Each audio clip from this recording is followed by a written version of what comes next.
ഒരു മനുഷ്യന്റെ ജീവിതം എന്ന് പറയുന്നത് പ്രധാനമായും 5 ഘട്ടങ്ങളാണ് എൻ്റെ സഹോദരങ്ങളെ. ഒരാളുടെ ഐഹിക ജീവിതം എന്ന് പറയുന്നത് പ്രധാനമായും 5 ഘട്ടമാണ്. ഒന്നാമത്തെ ഘട്ടത്തിൽ നമ്മൾ പറയാറുള്ളത് തുഫൂല എന്ന അറബിയിൽ പറയും, ഇംഗ്ലീഷിൽ പറയാറുണ്ട് ചൈൽഡ്ഹുഡ് എന്ന്, മലയാളത്തിൽ പറയാറുണ്ട് കുട്ടിക്കാലമെന്ന്. നന്നായി ശ്രദ്ധിക്കണം, പ്രത്യേകിച്ച് ചെറുപ്പക്കാരും ചെറുപ്പക്കാരികളും എല്ലാവരും ശ്രദ്ധിക്കണം. ഒരാളുടെ ഭൗതിക ഈ ഭൂമിയിലെ ജീവിതത്തിന്റെ ഒന്നാമത്തെ ഘട്ടം എന്ന് പറയുന്നത് ചൈൽഡ്ഹുഡ് അല്ലെങ്കിൽ തുഫൂല, കുട്ടിക്കാലം എന്നാണ് നമ്മൾ പറയാറുള്ളത്. ഒരാൾ ഉമ്മയുടെ ഗർഭപാത്രത്തിൽ നിന്ന് പുറത്തേക്ക് വന്നതിന് ശേഷം 6 7 വയസ്സാകുന്നവരെയുള്ള ഘട്ടമാണ് കുട്ടിക്കാലം എന്ന് പറഞ്ഞതുകൊണ്ട് ഉദ്ദേശിക്കുന്നത്. ഭൂമിയിലേക്ക് ഒരാൾ ജനിച്ചിട്ട് 6 7 വയസ്സാകുന്നവരെയുള്ള ഘട്ടം, അതാണ് കുട്ടിക്കാലം. നമ്മൾ ഇരിക്കുന്ന സദസ്സിൽ കുട്ടിക്കാലം ഈ പറയുന്ന ഒന്നാം ഘട്ടത്തിലുള്ള ആളുകൾ നമ്മുടെ കൂട്ടത്തിലുണ്ട്. എന്താ കുട്ടിക്കാലത്തിന്റെ പ്രത്യേകത? കുട്ടിക്കാലം എന്ന് പറഞ്ഞാൽ അല്ലാഹു സുബ്ഹാനഹു വ തആല തന്നെ പറഞ്ഞത് ലാ തഅലമൂന ശൈആ. ഉമ്മയുടെ ഗർഭപാത്രത്തിൽ നിന്നൊരാൾ വെളിയിലേക്ക് വരുന്ന ഘട്ടത്തെ കുറിച്ച് ഖുർആൻ പറയാൻ, നിങ്ങളൊന്നും അറിയാത്തവരായിരുന്നുവെന്ന്.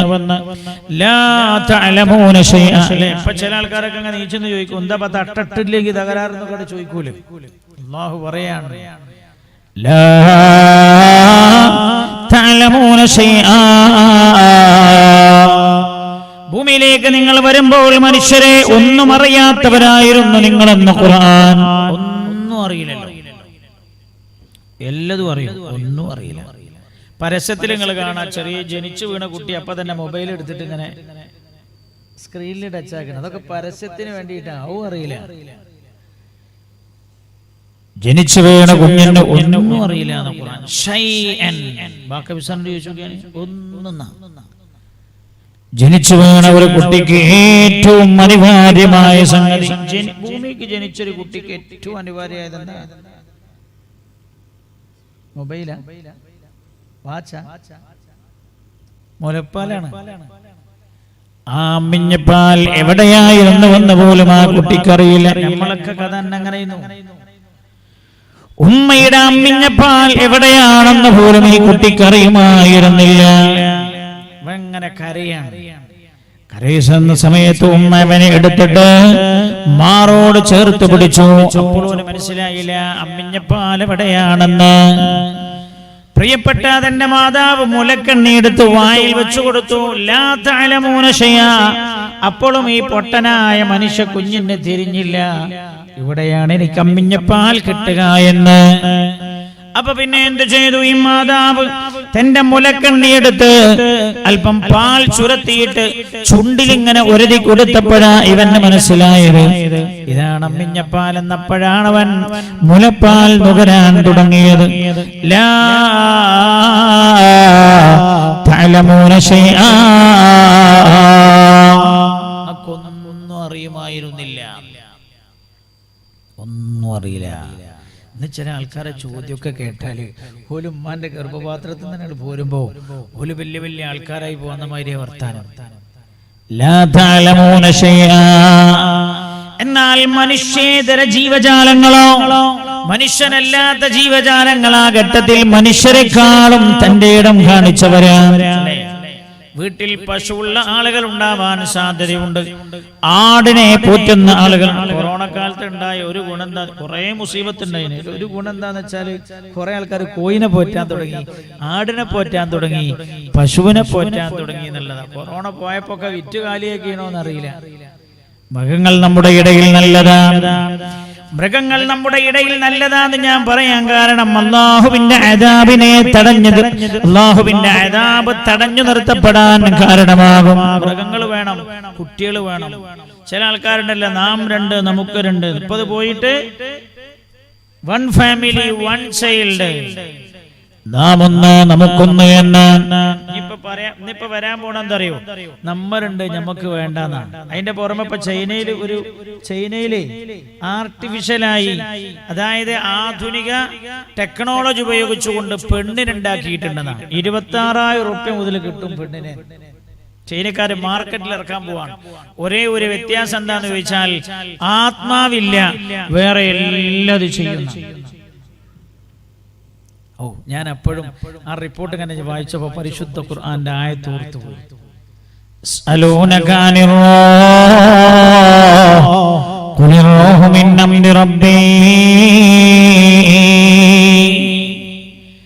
ആത്മാവിനെ കുറിച്ച് ആളുകൾ ചോദിക്കുന്നു, ആത്മാവിന്റെ രഹസ്യം എന്തെന്ന് നബിയേ?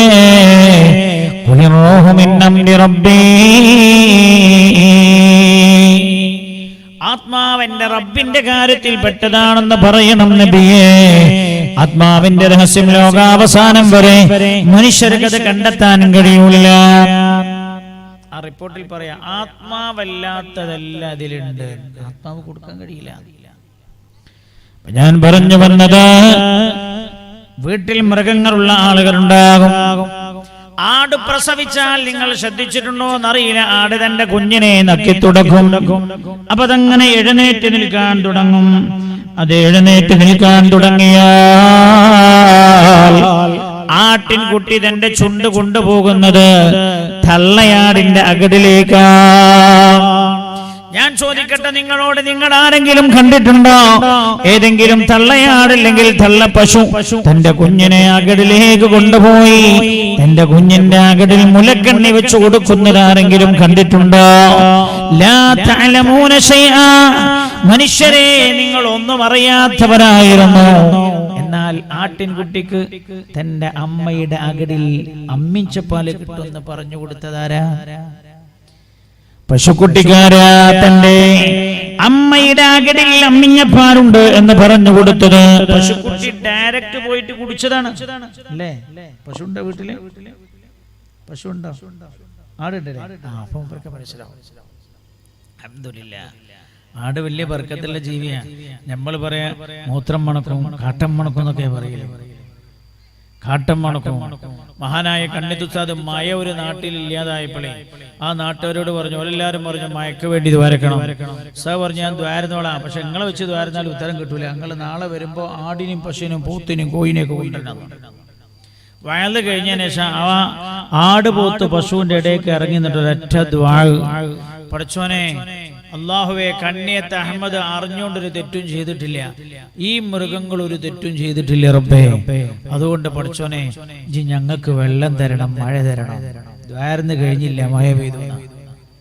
ആൾക്കാരോട് പറയാ, നിങ്ങളെ കൂട്ടി ദ്വാരന ഉത്തരം കിട്ടുന്ന തോന്നില്ല. കാരണം മനുഷ്യരുടെ തെറ്റുകൊണ്ടാണ്, പാപങ്ങൾ കൊണ്ടാണ് അള്ളാഹു മഴയെ തടഞ്ഞു വെക്കുന്നത്. ആട്ടിൻകുട്ടിയുടെ വിവരം പോലും മനുഷ്യന്റെ ഭൂമിയിലേക്ക് ജനിച്ചപാട് ഉണ്ടായിരുന്നില്ല. പിന്നെയോ എല്ലാം മനുഷ്യൻ പിന്നെ പഠിച്ചെടുക്കുകയാണ്. ഒന്നും അറിയാത്തടത്തുന്നവൻ അല്പാൽപമായി പഠിച്ചെടുക്കുകയാ. ഇതാണ് എന്റെ പ്രിയമുള്ളവരെ നമ്മുടെ ഒന്നാമത്തെ ഘട്ടം. ലാ തഅലമൂന ശൈആ, ഒന്നും അറിയാത്തതിൽ നിന്ന് തുടങ്ങുകയാണ്. പിന്നെ വർഷങ്ങൾ അങ്ങനെ കഴിഞ്ഞ 6 or 7 വയസ്സാകുന്നവരെ അത് കുട്ടിത്തമായിട്ടാണ് പരിഗണിക്കുന്നത്. കുട്ടിക്കാലത്തിന്റെ പ്രത്യേകത എന്താന്ന് ചോദിച്ചാൽ എന്തു ചെയ്താലും പരിഗണിക്കപ്പെടാത്ത കാലഘട്ടമാണ്. അങ്ങനെ തന്നെയല്ലേ അല്ലേ? കാക്കാന്റെ പേരെന്താ? കരീം ഖാൻ. ഒരു 1.5 വയസ്സുള്ള കുട്ടി, കൽബ് എന്നുള്ളതിന്റെ പരിഭാഷ അറിയോ നിങ്ങൾക്ക്? അറിയോ? ഒരു 1.5 വയസ്സുള്ള കുട്ടി, കൽബ് എന്ന അറബിയിൽ പറയുന്ന പദത്തിന്റെ പരിഭാഷ നമ്മളെ വിളിച്ചു നോക്കുക. നമ്മൾ ഓനെ അടിക്കോ? നമ്മൾ ഓനൊരു കുലിമാലുണ്ടാക്കോ? നമ്മളൊന്നിങ്ങനെ ചിരിക്കും. എന്താ അത്? കുട്ടിയല്ലേ എന്ന് പറയുന്നത്. കുട്ടിയല്ലേ, നമ്മളങ്ങനെ പറയാലോ. അങ്ങനെ പറയാം, അങ്ങനെ പറയാം. ഇനി 1.5 വയസ്സായ ഒരു കുട്ടി, 2 വയസ്സായ ഒരു കുട്ടി കൽബിന്റെ പരിഭാഷ വിളിച്ചു നോക്കുക. ഇയാള് 4 പൊട്ടിച്ചു കൊടുത്തു. എന്നാ നമ്മൾ തന്നെ പറയില്ലേ, അല്ലേ ചങ്ങായി എനിക്ക് വിവരല്ലേ, ആ കുട്ടിയല്ലേ എന്നല്ലേ പറയാ. അപ്പൊ ഈ കുട്ടിപ്രായത്തിൽ നമ്മൾ തന്നെ കുട്ടികൾ എന്ത് ചെയ്താലും പരിഗണിക്കൂല. അതേപോലെ തന്നെയാണ് രാജാതിരാജനായ അല്ലാഹു. കുട്ടിപ്രായത്തിൽ നമ്മൾ എന്തു ചെയ്താലും അല്ലാഹു തആല അത് വിഷയമാക്കുന്നില്ല. ഒരു തെറ്റ് ചെയ്തു എന്ന് വെക്കുക, അല്ലാഹു സുബ്ഹാനഹു വ തആല അതിന്റെ പേരിൽ ഒരു കുട്ടി അല്ലാഹു സൃഷ്ടിക്കൂല. എന്നാൽ ഒരു പൊന്നുമോൻ നന്മ ചെയ്താലോ ആ നന്മയുടെ പ്രതിഫലം അല്ലാഹു തആല മാതാപിതാക്കളുടെ അക്കൗണ്ടിൽ എഴുതുകയാണ്. മഹാനായ നബിയുനാ റസൂലുള്ളാഹി സ്വല്ലല്ലാഹു അലൈഹി വസല്ലം തങ്ങളുടെ സന്നിധിയിലേക്ക് ഒരു സ്ത്രീ കടന്നു വരികയാണ്. അല്ലാഹുവിന്റെ ഹബീബിനോട് പറയാ, യാ റസൂലല്ലാഹ്, അല്ലാഹുവിന്റെ ഹബീബേ, ഇതെന്റെ പൊന്നുമോനാണ്, ഞാൻ ഇവനെ ഉംറ ചെയ്യിപ്പിക്കാൻ ഉദ്ദേശിക്കുന്നു നബിയേ, അവന് കൂലിയുണ്ടോ യാ റസൂലല്ലാഹ്? അല്ലാഹുവിന്റെ ഹബീബിനോട് ചോദിച്ചപ്പോൾ റസൂലുള്ളാഹി പറഞ്ഞു, അവൻ നല്ല കൂലി, അവൻ ചെയ്യുന്ന ഉംറയുടെ പ്രതിഫലം നിന്റെ അക്കൗണ്ടിലാ അല്ലാഹു തആല രേഖപ്പെടുത്തുന്നത് എന്ന് ആ ഉമ്മയോട് മഹാനായ നബിയുനാ റസൂലുള്ളാഹി സ്വല്ലല്ലാഹു അലൈഹി വസല്ലം. ഇതാണ് നമ്മുടെ ഒന്നാമത്തെ ഘട്ടം. നല്ലോണം ശ്രദ്ധിക്കണേ. ഇതാണ് നമ്മുടെ ഒന്നാമത്തെ ഘട്ടം. കുട്ടിക്കാലം കഴിഞ്ഞു പോയി. കുറെ മക്കൾ ഇവിടെ ഇരിക്കുന്നുണ്ട്. ഞാൻ പറഞ്ഞ വയലൊന്നുമല്ല, ശ്രദ്ധിക്കണ ഓരോ പ്രായം എങ്ങനെ ഓലൊരു സിപ്പെങ്കിലും അധികം അടിച്ചു മാറ്റാൻ കഴിയുമോ ഓല് നോക്കണം. അവരെ ഒരു ചോക്ലേറ്റ് എങ്കിലും അധികം കഴിക്കാൻ കഴിയുമോ, അതാണ് പ്രായം. ഞാൻ നേരെ മറിച്ച് നിങ്ങൾ ആരെങ്കിലും ആണ് ഇങ്ങനെ വർത്താനം പറയണമെങ്കിൽ കുഞ്ഞു ഉസ്താദ് ഇങ്ങനെ ഇരിക്കുവോ? ഏതാണ് ആചാരം മുപ്പരോട് വിളിക്കുകയും മുപ്പരെന്താ അങ്ങനെ വർത്താനം പറഞ്ഞെന്ന് ചോദിക്കൂലേ വയലിന്റെ ഇടക്ക്? നമ്മൾ ആരെങ്കിലും എന്താ പറയണ്ടോ? ഇതന്നെ നമ്മുടെ ഒന്നാമത്തെ ഘട്ടം കഴിഞ്ഞുപോയി. അല്ലാഹു തആല നമ്മൾ ആ കാലഘട്ടത്തിൽ ചെയ്തതൊന്നും റബ്ബ് പരിഗണിക്കുന്നില്ല. അത് കഴിഞ്ഞാൽ പിന്നെ കടന്നു വരുന്ന ഘട്ടമേതാ? അതിനാ നമ്മൾ കൗമാരപ്രായം എന്ന് പറയാറുള്ളത്. കൗമാരപ്രായം എന്ന് പറഞ്ഞാൽ ആരംഭിക്കുന്നത് 6-7 വയസ്സ് മുതൽ പ്രായപൂർത്തിയാകുന്നവരെയാണ്. ഇന്ത്യൻ നിയമപ്രകാരമുള്ള പ്രായപൂർത്തിയല്ല കേട്ടോ, അല്ലാഹുവിന്റെ ദീൻ പഠിപ്പിച്ച പ്രായപൂർത്തിയാണതേതാ? അല്ലാഹുവിന്റെ ദീൻ പഠിപ്പിച്ച പ്രായപൂർത്തി ഒന്നുകിൽ 15 വയസ്സാവുക, അല്ലെങ്കിൽ പുരുഷനാണോ ഇന്ദ്രിയം സ്ഖലിക്കുക, സ്ത്രീയാണോ മെൻസസ് ആരംഭിക്കുക, അതോടുകൂടെ പ്രായപൂർത്തിയാവും. അപ്പോ രണ്ടാമത്തെ ഘട്ടമായി പരിഗണിക്കപ്പെടും. രണ്ടാമത്തെ ഘട്ടം എന്ന് പറയുന്നത് കൗമാരപ്രായമാണ്. കൗമാരപ്രായത്തിന്റെയും അവസ്ഥ ഇതുതന്നെയാ എന്ന് പറഞ്ഞാൽ കുട്ടിത്തത്തെ പോലെ ആ പ്രായത്തിലും നമ്മൾ ചെയ്യുന്നത് കുറ്റങ്ങളൊന്നും അല്ലാഹു കുറ്റമായി പരിഗണിക്കുകയില്ല. അതിന്റെ പേരിൽ അല്ലാഹു നമ്മെ ശിക്ഷിക്കുകയില്ല. എന്നാൽ കുട്ടിപ്രായത്തെക്കാളും ചില പ്രാധാന്യമുണ്ട് കൗമാരത്തിനെന്താ? കൗമാരപ്രായം എന്ന് പറഞ്ഞാൽ പ്രായപൂർത്തിയാകുന്നതോടുകൂടെ ഒരാളിലേക്ക് വന്നു ചേരുന്ന നിർബന്ധമായ കാര്യങ്ങളെല്ലാം അയാൾ പഠിച്ചെടുക്കേണ്ട പ്രായമാണത്. അതുകൊണ്ടല്ലേ അല്ലാഹുവിന്റെ ഹബീബ് പറഞ്ഞത് സല്ലല്ലാഹു അലൈഹി വസല്ലം, ഒരാൾക്ക് 7 വയസ്സായാൽ മുറു ഔലാദകും ബിസ്സലാത്ത് ഇദാ ബലഗു 7 സിനീൻ. നിങ്ങളുടെ മക്കൾക്ക് 7 വയസ്സായാൽ അവനോട് നിസ്കരിക്കാൻ കൽപ്പിക്കണേ എന്ന് അല്ലാഹുവിന്റെ ഹബീബ് നബിയുനാ റസൂലുള്ളാഹി. എന്നാൽ 10 വയസ്സായിട്ട് അവർ നിസ്കരിച്ചില്ലേ, ഫളരിബൂഹും അലൈഹാ, അതിന്റെ മേൽ അവരെ അധികാരണമായി നിസ്കാരം ഉപേക്ഷിക്കുന്നത് കാരണമായി അവരെ അടിക്കണേ എന്ന് നബിയുനാ റസൂലുള്ളാഹി. ഈ അടിക്കണം എന്ന് പറഞ്ഞാൽ കൊല്ലാൻ പാകത്തിൽ അടിക്കണം എന്നല്ല, പേടിപ്പിക്കാൻ വേണ്ടിയുള്ളൊരു ചെറിയ അടിയില്ലേ. പലപ്പോഴും അടിക്കണം എന്ന് പറഞ്ഞാല് അങ്ക് ഞാൻ നല്ലോണം തരാന്ന് പറഞ്ഞ് ഇങ്ങനെ അങ്ങനെ നിർത്തലുണ്ടല്ലോ അല്ലേ, ഉസ്താമാർക്കൊക്കെ തിരിയും. അങ്ങനെ ഉണ്ടല്ലോ. ഇപ്പൊ അടിക്കണം എന്ന് പ്രസംഗിച്ചാലും ചിലപ്പോൾ ജയിലിൽ കൊണ്ടുവരും. അതാ കാരണം. ഞാൻ ഹദീസിന്റെ അർത്ഥം പറഞ്ഞതാണ്. 10 വയസ്സായിട്ട് നിസ്കരിച്ചിട്ടില്ലെങ്കിൽ അദബിന് വേണ്ടി അടിക്കണം. മാത്രല്ല അദബിനെ അടിച്ചാൽ ഒരു കുട്ടിയും പരാതി പറയില്ല. പറയാ ഇല്ല. ചില അടി അദബിനല്ലാന്ന് കുട്ടിക്ക് തോന്നുന്നുണ്ടാ വിരോധം തീർക്കാൻ ചില ആൾക്കാരുണ്ട്. വാപ്പാരോടുള്ള ദേഷ്യം കുട്ടികളോട് തീർക്കണോ. വേറെ ചില ആളുകളുണ്ട് ഭാര്യനോടുള്ള ദേഷ്യം അമ്മോഷനോട് തീർക്കണോ. ഇങ്ങനൊക്കെ ഉണ്ടല്ലോ. അങ്ങനൊക്കെ ആവുമ്പോൾ അത് പരാതിയായി മാറുക. അള്ളാന്റെ ഹബീബ് പറയാ 10 വയസ്സായിട്ട് നിസ്കരിച്ചിട്ടില്ലേ അവരെ അതിന്റെ പേരിൽ നിങ്ങൾക്ക് അടിക്കാവുന്നതാണ്. എന്താണത്? പ്രായപൂർത്തിയാകുന്നതോടുകൂടെ ഒരാളിൽ വന്നു ചേരുന്ന നിർബന്ധമായ കാര്യങ്ങളൊക്കെ പഠിപ്പിക്കുകയാണ്. റമദാനല്ലേ വരാൻ പോണത്. മക്കളോട് നോമ്പ് നോറ്റ് ശീലമാക്കണം അവരെ. ചില അമ്മമാരുണ്ട് വലിയ സ്നേഹോല് കാണിക്കാം, മോള് നോൽക്കണ്ട, മോൻ നോൽക്കണ്ട, ആയിട്ടില്ല. ഞാൻ പഠിക്കുന്ന സമയത്ത് കോഴിക്കോടിനടുത്ത് കോട്ടുമ്മൽ എന്ന് പറയുന്ന സ്ഥലത്തെ വെള്ളിയാഴ്ച ഖുതുബക്ക് പോകാറുണ്ടായിരുന്നു. ഉമ്മമാര് കേൾക്കണം, പരിശുദ്ധ റമദാനാ കടന്നു വരാൻ പോകുന്നത്. ഒരു റമദാനിന്റെ തൊട്ട് മുമ്പ് വെള്ളിയാഴ്ച റമദാനെ കുറിച്ച് ഞാൻ പ്രഭാഷണമൊക്കെ നടത്തിയിട്ട് പിരിഞ്ഞു പോകുമ്പോൾ ഒരാളിങ്ങനെ എന്റെ റൂമിലേക്ക് കയറി വന്നിട്ട് കൈ പിടിച്ചിട്ട് വിതുമ്പി കരഞ്ഞിട്ട് പറഞ്ഞു, ഉസ്താദേ, ഞാൻ ഒറ്റ റമദാൻ നോമ്പുതിരെ നോറ്റിട്ടില്ല. അപ്പൊ ഞാൻ അത്ഭുതപ്പെട്ടു. എന്നോട് അയാൾ പറയാ, എനിക്ക് വിശപ്പ് സഹിക്കാൻ കഴിയില്ല ഉസ്താദേ, ചെറുപ്പത്തിലല്ലേ അത് ശീലിക്കേണ്ടത്. ആ കാലത്ത് എന്റെ ഉമ്മ എന്നെ നോമ്പ് നോൽപ്പിച്ച് ശീലിപ്പിച്ചില്ല. അതുകൊണ്ട് നിങ്ങൾ ദുആ ചെയ്യണേ, ഞാൻ ഒറ്റ നോമ്പ് പോലും നോൽക്കാറില്ല. ഉമ്മ, പെങ്ങളെ, ഉപ്പ, കുട്ടിപ്രായം പോലെയല്ല കൗമാരപ്രായം. പ്രായപൂർത്തിയാകുന്നതോടുകൂടെ നിർബന്ധമാകുന്ന എല്ലാ കാര്യങ്ങളും അവരെ പരിശീലിപ്പിക്കേണ്ട കാലമാണത്. അതാണ് രണ്ടാമത്തെ ഘട്ടം. നമ്മുടെ പല ആളുകളുടെയും കൗമാരപ്രായം കഴിഞ്ഞു പോയല്ലോ. പ്രിയമുള്ളവരെ, മൂന്നാമത്തെ ഘട്ടം ഏതാണെന്നറിയോ? അല്ലാഹുവിന്റെ ഹബീബ് പഠിപ്പിച്ചതാ സല്ലല്ലാഹു അലൈഹി വസല്ലം. മൂന്നാമത്തെ ഘട്ടം യൗവനമെന്ന അതിന് നമ്മൾ പറയാറുള്ളത്. യൗവനം എന്ന് പറഞ്ഞാൽ ഒരാൾക്ക് പ്രായപൂർത്തിയായത് മുതൽ ഒരഭിപ്രായ പ്രകാരം 35 വയസ്സുവരെ എന്നാണ്, മറ്റൊരഭിപ്രായ പ്രകാരം 40 വയസ്സുവരെ എന്നാണ്. എന്തായാലും അഭിപ്രായ വ്യത്യാസം ഉണ്ടാകാൻ കാരണോ? ഏതൊരു മനുഷ്യന്റെ ആഗ്രഹം എന്താ അറിയോ? ചെറുപ്പക്കാരനാവണം. അങ്ങനല്ലേ?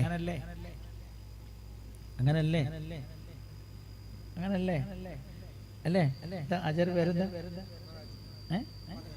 അമ്മദാജി അങ്ങനല്ലേ? ആ 25ാമത്തെ വയസ്സൊന്ന് തിരിച്ചു വന്നാൽ തിരക്കടില്ല എന്ന് തോന്നില്ലേ അമ്മദാജി?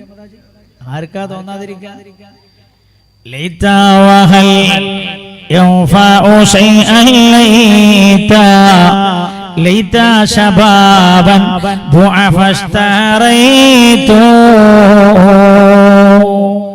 ലോകത്തെവിടെയെങ്കിലും ഏതെങ്കിലും മാർഗത്തിൽ യൗവനം വിൽക്കപ്പെടുന്നുണ്ട് എന്നറിഞ്ഞാൽ ഞാൻ പോയിട്ടത് വാങ്ങുമായിരുന്നുവെന്ന്.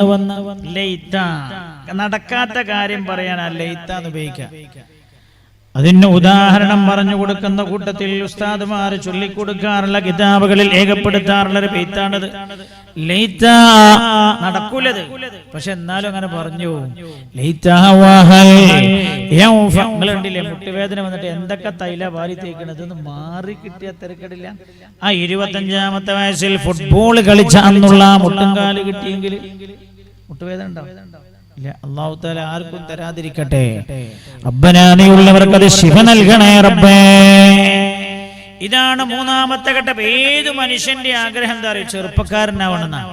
അതുകൊണ്ടാണ് 35 വയസ്സ് വരെ മതിയെന്നൊരു കൂട്ടർ, വേറെ കൂട്ടർ 35 പോലെ 40 ആയിക്കോട്ടെ, ചെറുപ്പക്കാരനാകണമെന്ന ആഗ്രഹം.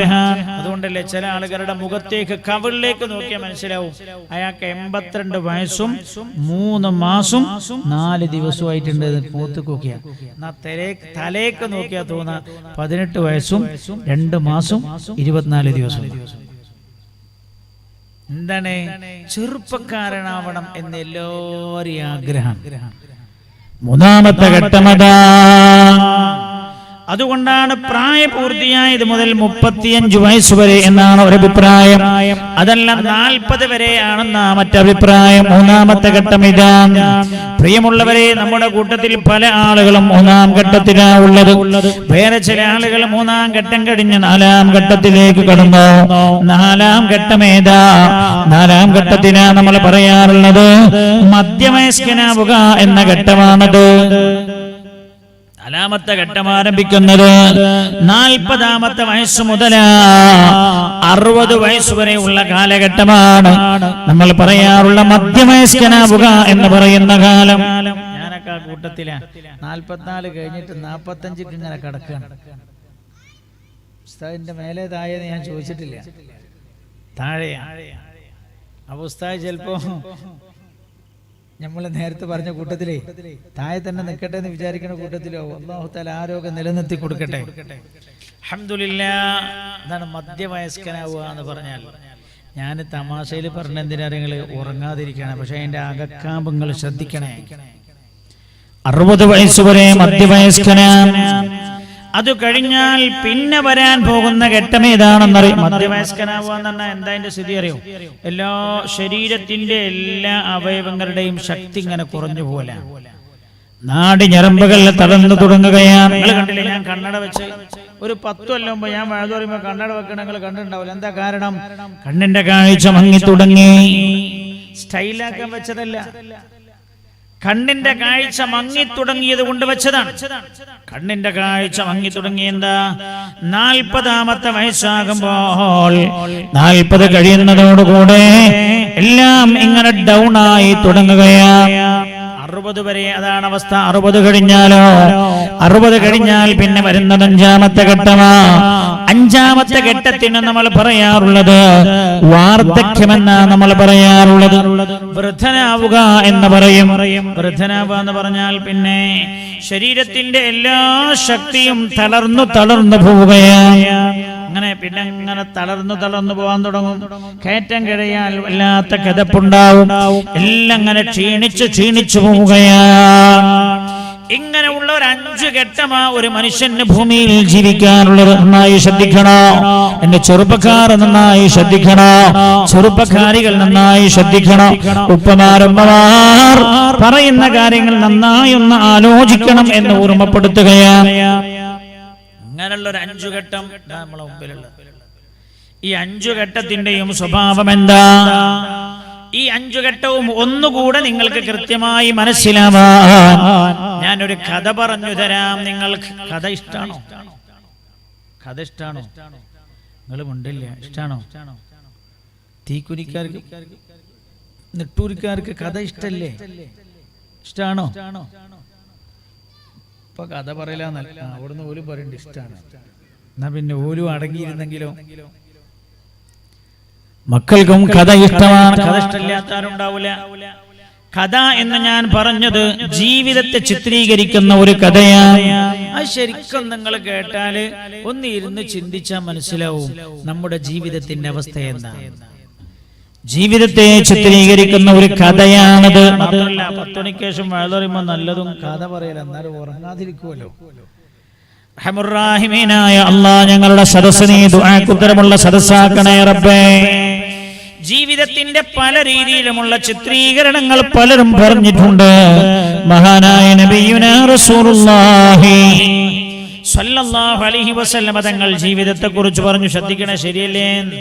അള്ളാഹുവിന്റെ ഹബീബ് പറയാ, മനുഷ്യ ജീവിതം എന്ന് പറഞ്ഞാൽ 3 ലഹളാത്തിൻ, മനുഷ്യ ജീവിതം 3 സെക്കൻഡുകളാണെന്ന് നബിയുനാ റസൂലുള്ളാഹി സ്വല്ലല്ലാഹു അലൈഹി വസല്ലം തങ്ങൾ പഠിപ്പിക്കുന്നുണ്ടെന്നെന്താ? 1 ലഹളത്തുൻ ഖലത്ത്, കഴിഞ്ഞു പോയ സെക്കൻഡാണ്. കഴിഞ്ഞു പോയ സെക്കൻഡ് ഒരിക്കലും തിരിച്ചു കിട്ടൂല. ലഹളത്തുൻ ഖലത്ത്, 1 കഴിഞ്ഞു പോയ സെക്കൻഡ് അതൊരിക്കലും തിരിച്ചെടുക്കാൻ കഴിയൂല. മറ്റൊന്ന് വലഹളത്തുൻ അത്തിയാ, കടന്നു വരാൻ പോകുന്ന സെക്കൻഡ്. ആ സെക്കൻഡിൽ നമ്പർ ഉണ്ടോ എന്നും പറയാൻ പറ്റൂല. 3-മത്തത് ഏതാണെന്നറിയോ? വലഹളത്തുൻ അൻത ഫീഹാ, നീ ഇപ്പോൾ അനുഭവിച്ചുകൊണ്ടിരിക്കുന്ന സെക്കൻഡ്. അല്ലാഹുവിന്റെ ഹബീബ് പറയാ, കഴിഞ്ഞത് തിരിച്ചെടുക്കാൻ പറ്റൂല, വരാനുള്ള സെക്കൻഡിൽ നമ്പർ ഉണ്ടോ എന്നും പറയാൻ പറ്റൂല. അതുകൊണ്ട് നീ അനുഭവിച്ചുകൊണ്ടിരിക്കുന്ന സെക്കൻഡുകളെ നന്നായി ഉപയോഗപ്പെടുത്തണേ എന്ന് നബിയുനാ റസൂലുള്ളാഹി സ്വല്ലല്ലാഹു അലൈഹി വസല്ലം. അത് ജീവിതത്തിന്റെ ഒരു ചിത്രീകരണം. മഹാനായ മാലിക് ബിൻ ദീനാർ റളിയല്ലാഹു അൻഹു. ഏത് മാലിക് ബിൻ ദീനാറാ? കേരളത്തിലേക്ക് ഇസ്ലാം കൊണ്ടുവന്ന മാലിക് ബിൻ ദീനാറല്ല. കേരളത്തിങ്കൽ മുസൽമാന്മാർ പശ്ചിമ പാരങ്ങളിൽ നിന്ന് വൻകടൽ ചീറും, തിരകൾ കടന്നോ ഹിമാലയമേറിയോ വന്നവരെ അറിയില്ല. എത്രയോ ദൂരം വഴി തെറ്റി നിൽക്കേണ്ട ഒരേ ചെറുമൻ പോയി തൊപ്പിയിട്ടാൽ ചിത്രാമവനത്തിൽ ചാരത്തടുത്തിടാം, ചുറ്റും പേടിക്കേണ്ട നമ്പുരാരെ. ഇത്ര സുലഭവും ആശ്ചര്യവുമായി സിദ്ധിക്കും സ്വാതന്ത്ര്യ സൗഖ്യമെങ്കിൽ ബുദ്ധിയുള്ള ഒരാശ്രയസ് ഉപേക്ഷിച്ചു ബദ്ധരായി നിൽക്കുമോ? ജാതി ജയിലിൽ എന്ന് ചോദിച്ചത് കുമാരനാശാന. മഹാനായ മാലിക് ബിൻ ദീനാർ റളിയല്ലാഹു അൻഹു കേരളത്തിലേക്ക് പരിശുദ്ധ ദീനുമായി കടന്നു വന്ന മാലിക് ബിൻ ദീനാർ അല്ലേ. പിന്നെ താബീകളുടെ കൂട്ടത്തിൽ ഒരു മാലിക് ബിൻ ദീനാർ ഉണ്ട്. സൂഫിയ പരിത്യാഗിയ മഹാനായ മാലിക് ബിൻ ദീനാർ റളിയല്ലാഹു അൻഹു പറയാ, മനുഷ്യ നീ ആരാണെന്ന് നീ ചിന്തിച്ചു നോക്കിയിട്ടുണ്ടോ? നിന്റെ ജീവിതത്തിന്റെ യാഥാർത്ഥ്യത്തെ കുറിച്ച് നീ ആലോചിച്ചിട്ടുണ്ടോ? അവ്വലുക നുത്ഫത്തുൻ മദിറ വആഖിറുക ജീഫത്തുൻ ഖദിറ വഅൻത ബൈനഹുമാ തഹ്മിലുൽ അദറ.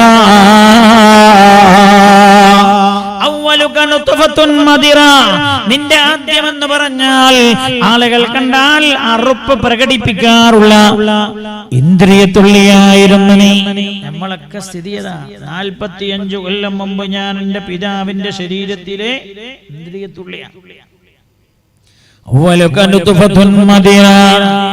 ഇന്ദ്രിയത്തുള്ളി, ഇന്ദ്രിയത്തിന്റെ സ്ഥിതി എന്താ? ആളുകൾ ഇന്ദ്രിയം കണ്ടാൽ ആളുകൾ കണ്ടാൽ വെറുപ്പ് പ്രകടിപ്പിക്കുന്ന ഇന്ദ്രിയത്തുള്ളിയായിരുന്നില്ലടോ നീ.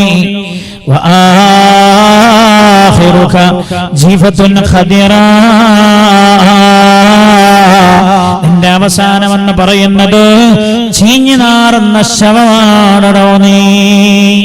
ഞാൻ എപ്പോഴും ആലോചിച്ചു പോകാറുണ്ട്. എന്റെ ജീവിതത്തിൽ ഞാൻ മറക്കാത്തൊരു രംഗമുണ്ട്. ഒരു 10-18 കൊല്ലങ്ങൾക്ക് മുമ്പ് ഞാൻ ജോലി ചെയ്യുന്ന മഹലിലൊരാള് ഗൾഫിൽ നിന്ന് മരിച്ചുപോയി. അയാൾ 2 ദിവസം കഴിഞ്ഞ് നാട്ടിലേക്ക് വരേണ്ട ആളാ. ഭാര്യ മക്കൾക്ക് വേണ്ടി സാധനങ്ങൾ നോക്കി ദുബായ് ടൗണിലേക്ക് ഇറങ്ങിയതാണ്. സാധനങ്ങൾ നോക്കി ഇറങ്ങിയപ്പോ വഴിയിലാണ് അയാൾ അറ്റാക്കായി വീഴുന്നത്. ഇവിടുന്ന് കൊണ്ടുപോയി മരണപ്പെട്ടു. തിരിച്ചു നാട്ടിലേക്ക് എത്താണ്. ഞാൻ ആ മയ്യിത്ത് കാണാൻ മയ്യിത്ത് നാട്ടിലേക്ക് എത്തിയപ്പോ ധാരാളം ആളുകൾ മയ്യിത്ത് കാണാൻ വേണ്ടി എന്ന് ഒരുമിച്ച് കൂടിയിട്ടുണ്ട്. ഇപ്പോഴും എന്റെ കാതുന്ന ശബ്ദം പോയിട്ടില്ല. ധാരാളം ആളുകളുണ്ട്. മയ്യിത്തയാരുടെ ഭാര്യ വീട്ടിൽ കൊണ്ടുവന്ന എല്ലാവർക്കും, ഭാര്യയുടെ കുടുംബക്കാർക്കും നാട്ടുകാർക്കും ഒക്കെ മയ്യിത്ത് കാണിച്ചു കൊടുക്കാം. വലിയ ജനാവലിയുണ്ട് മയ്യിത്ത് കാണാൻ. മയ്യിത്ത് കാണിച്ചു കൊടുക്കുന്ന ആളുകൾ പറയാൻ വേഗം വേഗം വേഗം, സമയം കുറവാണ്. എന്നിട്ട് ഒരു 20 മിനിറ്റായ സമയത്തതിൽ ഒരാൾ എഴുന്നേറ്റ് നിന്ന് പറഞ്ഞു, ഇനി മയ്യിത്ത് കാണാൻ സാധിക്കാത്തവരെല്ലാം ക്ഷമിക്കണേ. അയാള് പറയാ, ഇദ്ദേഹത്തിന്റെ ഉമ്മാക്കും ഉപ്പാക്കും ഒന്ന് കാണിച്ചു കൊടുക്കണോ?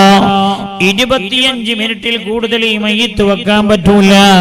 ഇതിൽ നിന്ന് ദുർഗന്ധം വമിക്കാൻ തുടങ്ങുമെന്ന്. ആരുടെ ശരീരത്തെ കുറിച്ചാ പറയുന്നതെന്നറിയാ? പെങ്ങളെ, നമ്മുടെ ജീവിതത്തിന്റെ യാഥാർത്ഥ്യം എന്തെന്ന് നമ്മൾ തിരിച്ചറിയണം.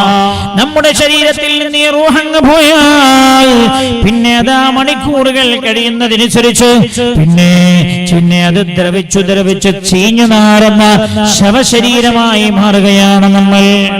ക്ഷമിക്കണം, കാണാത്തവരൊക്കെ ക്ഷമിക്കണം. വാപ്പക്കും ഉമ്മക്കും കാണിച്ചു കൊടുക്കാനാണ്. മഹാനായ മാലിക് ബിൻ ദീനാർ റളിയല്ലാഹു അൻഹു പറയാ, ഞാൻ ആലോചിച്ച് നോക്കിയിട്ടുണ്ടോ? വആഖിറുക ജീഫത്തുൻ ഖദീറ. അല്ലേ, ഇന്നത്തെ അധിക പെൺകുട്ടികളും കണ്ണെഴുതിയിട്ടാണ് നടക്കുക. കണ്ണെഴുതിയിട്ടാണ്. പെങ്ങളെ ആലോചിച്ചു നോക്കിയിട്ടുണ്ടോ? വആഖിറുക ജീഫത്തുൻ ഖദീറ വഅൻത ബൈനഹുമാ തഹ്മിലുൽ അദറ. അത് രണ്ടിന്റെയും ഇടക്ക് നിന്റെ പണി എന്താണെന്നറിയോ? നീ മലം ചുമന്ന് നടക്കുന്ന വാഹനമാണ് നീ. മലം ചുമന്ന് നടക്കുന്ന മലം, നമ്മുടെ ശരീരത്തിൽ നമ്മൾ കഴിച്ച ഭക്ഷണം മലായിട്ട് പോവല്ലോ, ഒരു ശരീരത്തിന്റെ ഭാഗത്തേക്ക് മാറി നിൽക്കും. അങ്ങനെ ചുമന്ന് നടക്കാനോടോ നീ? നിനക്കെന്താ അഹങ്കരിക്കാൻ എന്താ അവകാശ? മഹാനായ മാലിക് ബിൻ ദീനാർ റളിയല്ലാഹു അൻഹു ചോദിക്കുകയാ, ജീവിതത്തെ ചിത്രീകരിച്ചതാണ്. എന്നാൽ ഞാൻ നിങ്ങൾക്ക് പറഞ്ഞു തരാൻ പോകുന്നത് ജീവിതത്തെ ചിത്രീകരിച്ച ഒരു കഥയാണ്. നേരത്തെ ഞാൻ രണ്ടും പറഞ്ഞത് യാഥാർത്ഥ്യങ്ങളാണ്. എന്നാ ഇനി പറയുന്നത് യാഥാർത്ഥ്യം തന്നെ, പക്ഷേ അത് സംഗതി യാഥാർത്ഥ്യമല്ല, ജീവിതത്തെ മനസ്സിലാക്കി തരാൻ ഒരു കഥാരൂപത്തിൽ പറഞ്ഞതാണ്. ഈ കഥയിൽ പറഞ്ഞ എന്താ നിങ്ങള്? ദൈവം മനുഷ്യനെ സൃഷ്ടിച്ചു. കഥയിൽ പറയാം, കഥയാണ്. നിങ്ങൾ ഹാഫ് ഉറക്കിൽ കേട്ടിട്ട് നാളെ പള്ളിക്കോലായ്മന്ന് ഇമാം ബുഖാരി ഉദ്ധരിച്ച ഹദീസാന്ന് പറഞ്ഞുകൂടരുതേ. കഥയാണ്. അങ്ങനെ പണ്ടൊരാൾ വേല കേട്ടിട്ട് വേല കേൾക്കാൻ പോയി. വേല തുടങ്ങിയപാട് ഉറങ്ങിപ്പോയതാണ്. അന്ന് അയാൾ അമ്മക്ക് വേല കേൾക്കാൻ വരാൻ പറ്റിയില്ല. അപ്പൊ ഉമ്മ വീട്ടിലെത്തിയപാടെ മോനോട് ചോദിച്ചു, മോനെ ഇയാള് ഈ വേലൊക്കെ ഉസ്താദ് ദ്വാരന്ന് കഴിഞ്ഞതിന് ശേഷം പിന്നീട് ഒരാൾ എല്ലാവരും നീച്ചു പോയിട്ട് ഒരാളെ കസാലുമേൽ ഇങ്ങനെ ഇരിക്കണം. അപ്പൊ ഇത് വയല് കേട്ട അന്തപ്പിലിരുന്നതാന്നാ വിചാരിച്ചത്. പോയി നോക്കുമ്പോ ഇയാൾ ഉറങ്ങുക. ഇയാളെ വിളിച്ച് ഇയാളെ നീച്ച് വീട്ടിലൊക്കെ എത്തിയപാടെ അമ്മ ചോദിച്ചു, മോനെ വയല് കഴിഞ്ഞു വെച്ചാൽ വയല് കഴിഞ്ഞു. മോനെ എന്താന്ന് ഉസ്താദ് വയലിൽ പറഞ്ഞെന്ന് വെച്ചു. ഉമ്മാക്ക് വരാൻ പറ്റിയിട്ടില്ലല്ലോ. അപ്പൊ മൂപ്പര് പറയാണ്, കാര്യം പറയണ്ടമ്മ, ഉസ്താദ് പറഞ്ഞത് ബീഡി വലിക്കാൻ പാടില്ല. അപ്പൊ വയല് തുടങ്ങണ പഴയ കാലത്ത് അങ്ങനെയല്ലോ, വലിക്കും. അപ്പൊ ആരും ഇനി 2 മണിക്കൂർ നേരത്തേക്ക് ബീഡി വലിക്കരുത്, ഞാൻ വയല് പറയാൻ തുടങ്ങാണ് എന്ന് പറയുമ്പോ ഇയാൾ ഉറങ്ങിപ്പോയതാ. പിന്നെ നീച്ചത് വയല് കഴിഞ്ഞിട്ടാണ്. ഞാൻ പറയുന്നത് കഥയാണ് നീ പറയുന്നത്. പക്ഷേ ജീവിതത്തിന്റെ ചിത്രീകരണം. നിങ്ങൾക്ക് തോന്നും എന്തിനാ നിങ്ങൾ ഈ കഥ പറഞ്ഞത്? ജീവിതത്തെ കൃത്യമായിട്ട് ചിത്രീകരിച്ചിട്ടുണ്ട്. എന്താ ഈ കഥയിൽ പറയുന്നത്? ദൈവം മനുഷ്യനെ സൃഷ്ടിച്ചു കഴിഞ്ഞതിന് ശേഷം ദൈവത്തിന് തോന്നി മനുഷ്യന് ആയുസ് കൊടുക്കണം. ആയുസ് കൊടുക്കണമെന്ന് തോന്നിയപ്പോ ദൈവം പല സൃഷ്ടിജാലങ്ങളെയും സമീപിച്ചു. അതുകൊണ്ടാണ് ഞാൻ പറഞ്ഞ കഥയാണ്. മനുഷ്യനെ സൃഷ്ടിച്ച ദൈവത്തിന് മനുഷ്യന് ആയുസ് കൊടുക്കാനും കഴിയല്ലോ. എല്ലാത്തിനും കഴിയുന്ന ആൾക്കല്ലേ ദൈവം എന്ന് പറയാം. അപ്പൊ ദൈവം തീരുമാനിച്ചു മനുഷ്യന് കുറച്ച് ആയുസ് കൊടുക്കണം. അതിന് ഒരുപാട് ജീവജാലങ്ങളെ സമീപിച്ചിട്ട് ദൈവം അവരോടൊക്കെ ചോദിച്ചു, കുറച്ച് ആയുസ് തരൂ, ഞാൻ മനുഷ്യൻ എന്നൊരു സൃഷ്ടി ഉണ്ടാക്കിയിട്ടുണ്ട്, കുറച്ച് വയസ്സ് നിങ്ങൾ എടുത്തുനിന്ന് തരൂ, അയക്ക് കൊടുക്കാനാണ്. ദൈവം അങ്ങനെ പല ആളുകളെയും സമീപിച്ചു. സിംഹത്തെ സമീപിച്ചു, കടുവയെ സമീപിച്ചു, പുലിയെ സമീപിച്ചു. ഇവരൊക്കെ പറഞ്ഞു മനുഷ്യന് കൊടുക്കൂല, അവർ ഞങ്ങളുടെ ആജന്മ ശത്രുവാണ്. ദൈവം അങ്ങനെ ഉസ്താമാര് പിരിവിന് പോണ മൈരിയാണ്, പള്ളിക്കമ്മറ്റിക്കാര് പിരിവിന് പോണ മൈരിയാണ്. രാവിലെ മുതൽ ഇറങ്ങിയതാ, വൈകുന്നേരം വരെ നടന്നിട്ട് ഒന്നും കിട്ടിയില്ല. അപ്പൊ ഉണ്ടാവില്ല ഒരു നിരാശ അല്ലേ ആചാര്യ? ഒരു അമ്മദാജി ഒരു നിരാശ ഉണ്ടാവും. ദൈവം അങ്ങനെ പല സൃഷ്ടിജാലങ്ങളോട് ചോദിച്ചു, ആരും തരില്ല. അപ്പൊ ദൈവമാകെ നിരാശനായി ഇങ്ങനെ ഇരിക്കാൻ. അങ്ങനെ ഇരിക്കുമ്പോണ്ട് ദൈവത്തിന്റെ അടുത്ത് കൂടെ ഒരു കുതിര ഇങ്ങനെ പോകണം. ദൈവത്തിന് തോന്നി, അദ്ദേഹം പറഞ്ഞ കഥയാണ്. ദൈവത്തിന് തോന്നി കുതിരയോടൊന്ന് പറഞ്ഞു നോക്കാം. അപ്പൊ കുതിര ദൈവം അങ്ങനെ ഒരു ദുഃഖിതനായി ഇങ്ങനെ വിഷാദത്തിൽ ഇരിക്കുന്നത് കണ്ടപ്പോ കുതിര ചോദിച്ചു, അല്ല ദൈവമേ എന്താ അങ്ങനെ ദുഃഖിച്ചിരിക്കുന്നത്? അപ്പൊ പറഞ്ഞു, ഞാനൊരു സൃഷ്ടി ഉണ്ടാക്കി, മനുഷ്യൻ എന്ന സൃഷ്ടി. അയാൾക്ക് കുറച്ച് ആയുസ് കൊടുക്കണമെന്ന് ഞാൻ ആഗ്രഹിച്ചു. ആരോട് ചോദിച്ചിട്ട് ആരും തരില്ല. അപ്പൊ ഈ ദൈവത്തിന്റെ ദയനീയത കണ്ടപ്പോ കുതിര പറഞ്ഞു, എന്നാ വിഷമിക്കണ്ട, ഒരു 30 വയസ്സ് ഞാൻ തരാം. അങ്ങനെ മനുഷ്യൻ ആദ്യത്തെ 30 വയസ്സ് കൊടുത്തതാരാ? മതാജി കുതിരയാണ് കൊടുത്തത്. കഥയാണേ. ആദ്യത്തെ 30 കൊടുത്തത് കുതിരയാണ്. അപ്പൊ ദൈവത്തിന് വലിയ പ്രതീക്ഷയായി. മൂപ്പര് നേരത്തെ ആരോട് ചോദിച്ചിട്ടും കിട്ടാത്തോണ്ട് ഒരു സ്ഥലത്ത് ഇങ്ങനെ ദുഃഖിതനായിരിക്കുമ്പോഴാണല്ലോ 30 കിട്ടിയത്. പള്ളി പിരിവിന് പോയ മാതിരിയാ, മദ്രസന്റെ പിരിവിന്, ഉസ്താമാരെ ശമ്പളത്തിനൊക്കെ പോയ മാതിരിയാ. രാവിലെ മുതൽ വൈകുന്നേരം വരെ പിരിക്കാൻ നടത്തി. ഏത് വീട്ടിൽ കയറിയും പള്ളി, മദ്രസ, യതീംഖാന, തന്നെ പണി.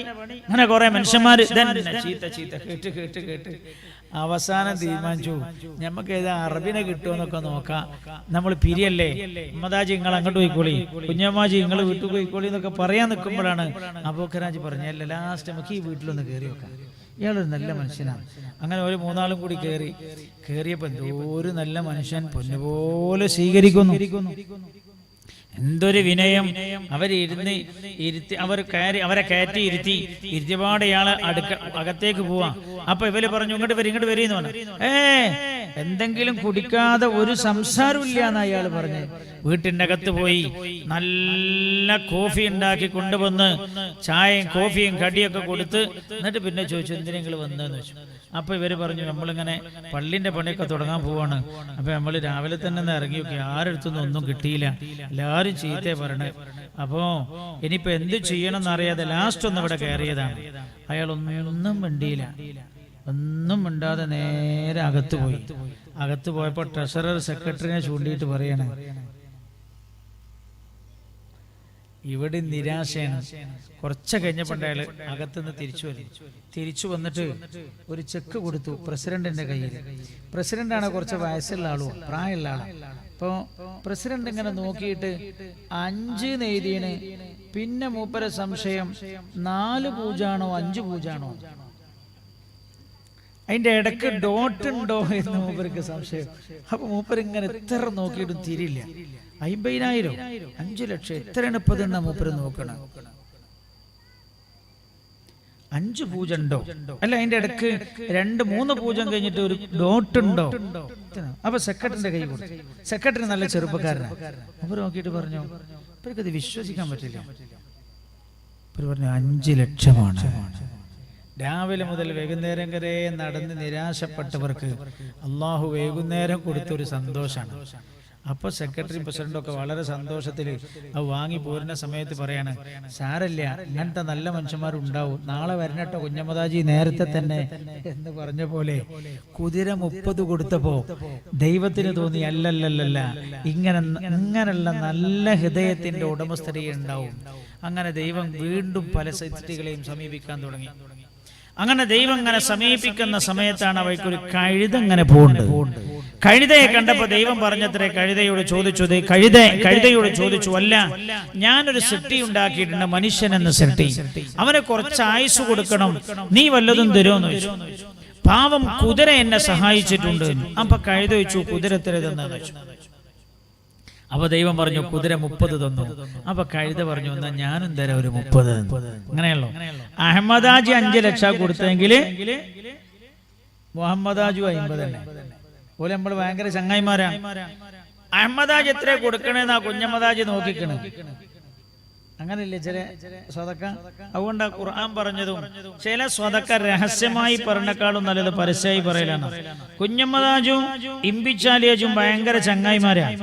ഇമ്പിച്ചാലിയാജി എന്താണോ പറയണത് അതാണ് ആര് പറയാ, കുഞ്ഞമ്മദാജി പറയാം. എന്നാ അങ്ങനെയെങ്കിൽ ഇമ്പിച്ചാലിയാജി രഹസ്യമായി കൊടുക്കണേക്കാളും നല്ലത് ഒരു 50 ലക്ഷം ഞാൻ തരാന്ന് ഉറക്കെ പറയല. അപ്പൊ ആരാ ഇമ്പ് പറയും? മുഹമ്മദാജി 50 പറയും. അപ്പൊ ദീനിന്റെ ഗുണാണ്. അല്ലദീന യുൻഫിഖൂന അംവാലഹും ബില്ലൈലി വന്നഹാർ സിർറൻ വഅലാനിയ. പകലുകളിൽ രഹസ്യമായും പരസ്യമായും അള്ളാഹു കൊടുത്ത സമ്പത്ത് ചെലവഴിക്കുന്നവരെന്ന് ഖുർആൻ. ഏതായാലും ശരി, കഴുതയും പറഞ്ഞു ദൈവത്തോട്, ഞാനും തരാം ഒരു 30 കൂട്ടണം 30 സമം 60. നല്ല കണക്ക് തിരിയണ മക്കളാണല്ലോ. പഴയ കാലത്തെ മത്തിക്കച്ചവടക്കാരെ ഓർമ്മയത്. ഓരോരോട് ചോദിച്ചാൽ ടിക് ടിക് ടിക് ടിക് ടിക് കാൽക്കുലേറ്റർ കൂട്ടരെക്കാളും സ്പീഡിൽ കൂട്ടൂല. ഇന്നത്തെ കുട്ടികളോട് വല്ല കണക്കും ചോദിച്ചാൽ, ഇവിടുത്തെ കുട്ടികൾ നല്ല മക്കൾ കിട്ടും. ഇന്നത്തെ കുട്ടികളോട് വല്ലതും ചോദിച്ചാൽ ഓല് പറയാ, അതെ കാൽക്കുലേറ്റർ എടുത്തിട്ടില്ല, മൊബൈൽ കിട്ടണം എന്നൊക്കെ പറയാം. കാരണം മനുഷ്യന്റെ ബുദ്ധി ഇങ്ങനെ നശിച്ചുകൊണ്ടിരിക്കുകയാണല്ലോ. അല്ലാഹു തആല നല്ല ബുദ്ധി നൽകട്ടെ. ആസന്നമായ പരീക്ഷയിൽ മക്കൾക്ക് അല്ലാഹു ഉന്നതമായ വിജയം നൽകട്ടെ. 60 വയസ്സായി. ദൈവത്തിന് തോന്നി 60 പോരാ, അപ്പം കുറച്ചുകൂടി ജീവിച്ചോട്ടെ. പക്ഷേ ഇന്നത്തെ മനുഷ്യന്മാരെ ഇന്ന് കണ്ടെങ്കിൽ ദൈവം പറഞ്ഞേനെ 30 കിട്ടിയപ്പോൾ മതി ഭരിക്കുക. കാരണം കൊടുത്തിട്ട് വലിയ കാര്യമൊന്നുമില്ല. എന്താ പണി? മഗ്‌രിബിന് ശേഷം പോയിട്ട് പോസ്റ്റ് മുതൽ ഇങ്ങനെ ഇരിക്കുക, ഇശാന്റെ ശേഷം പോയിട്ട് അങ്ങാടി കുത്തിരിക്കുക. എന്താ പണി? ഓന് രാവും പകലില്ലാതെ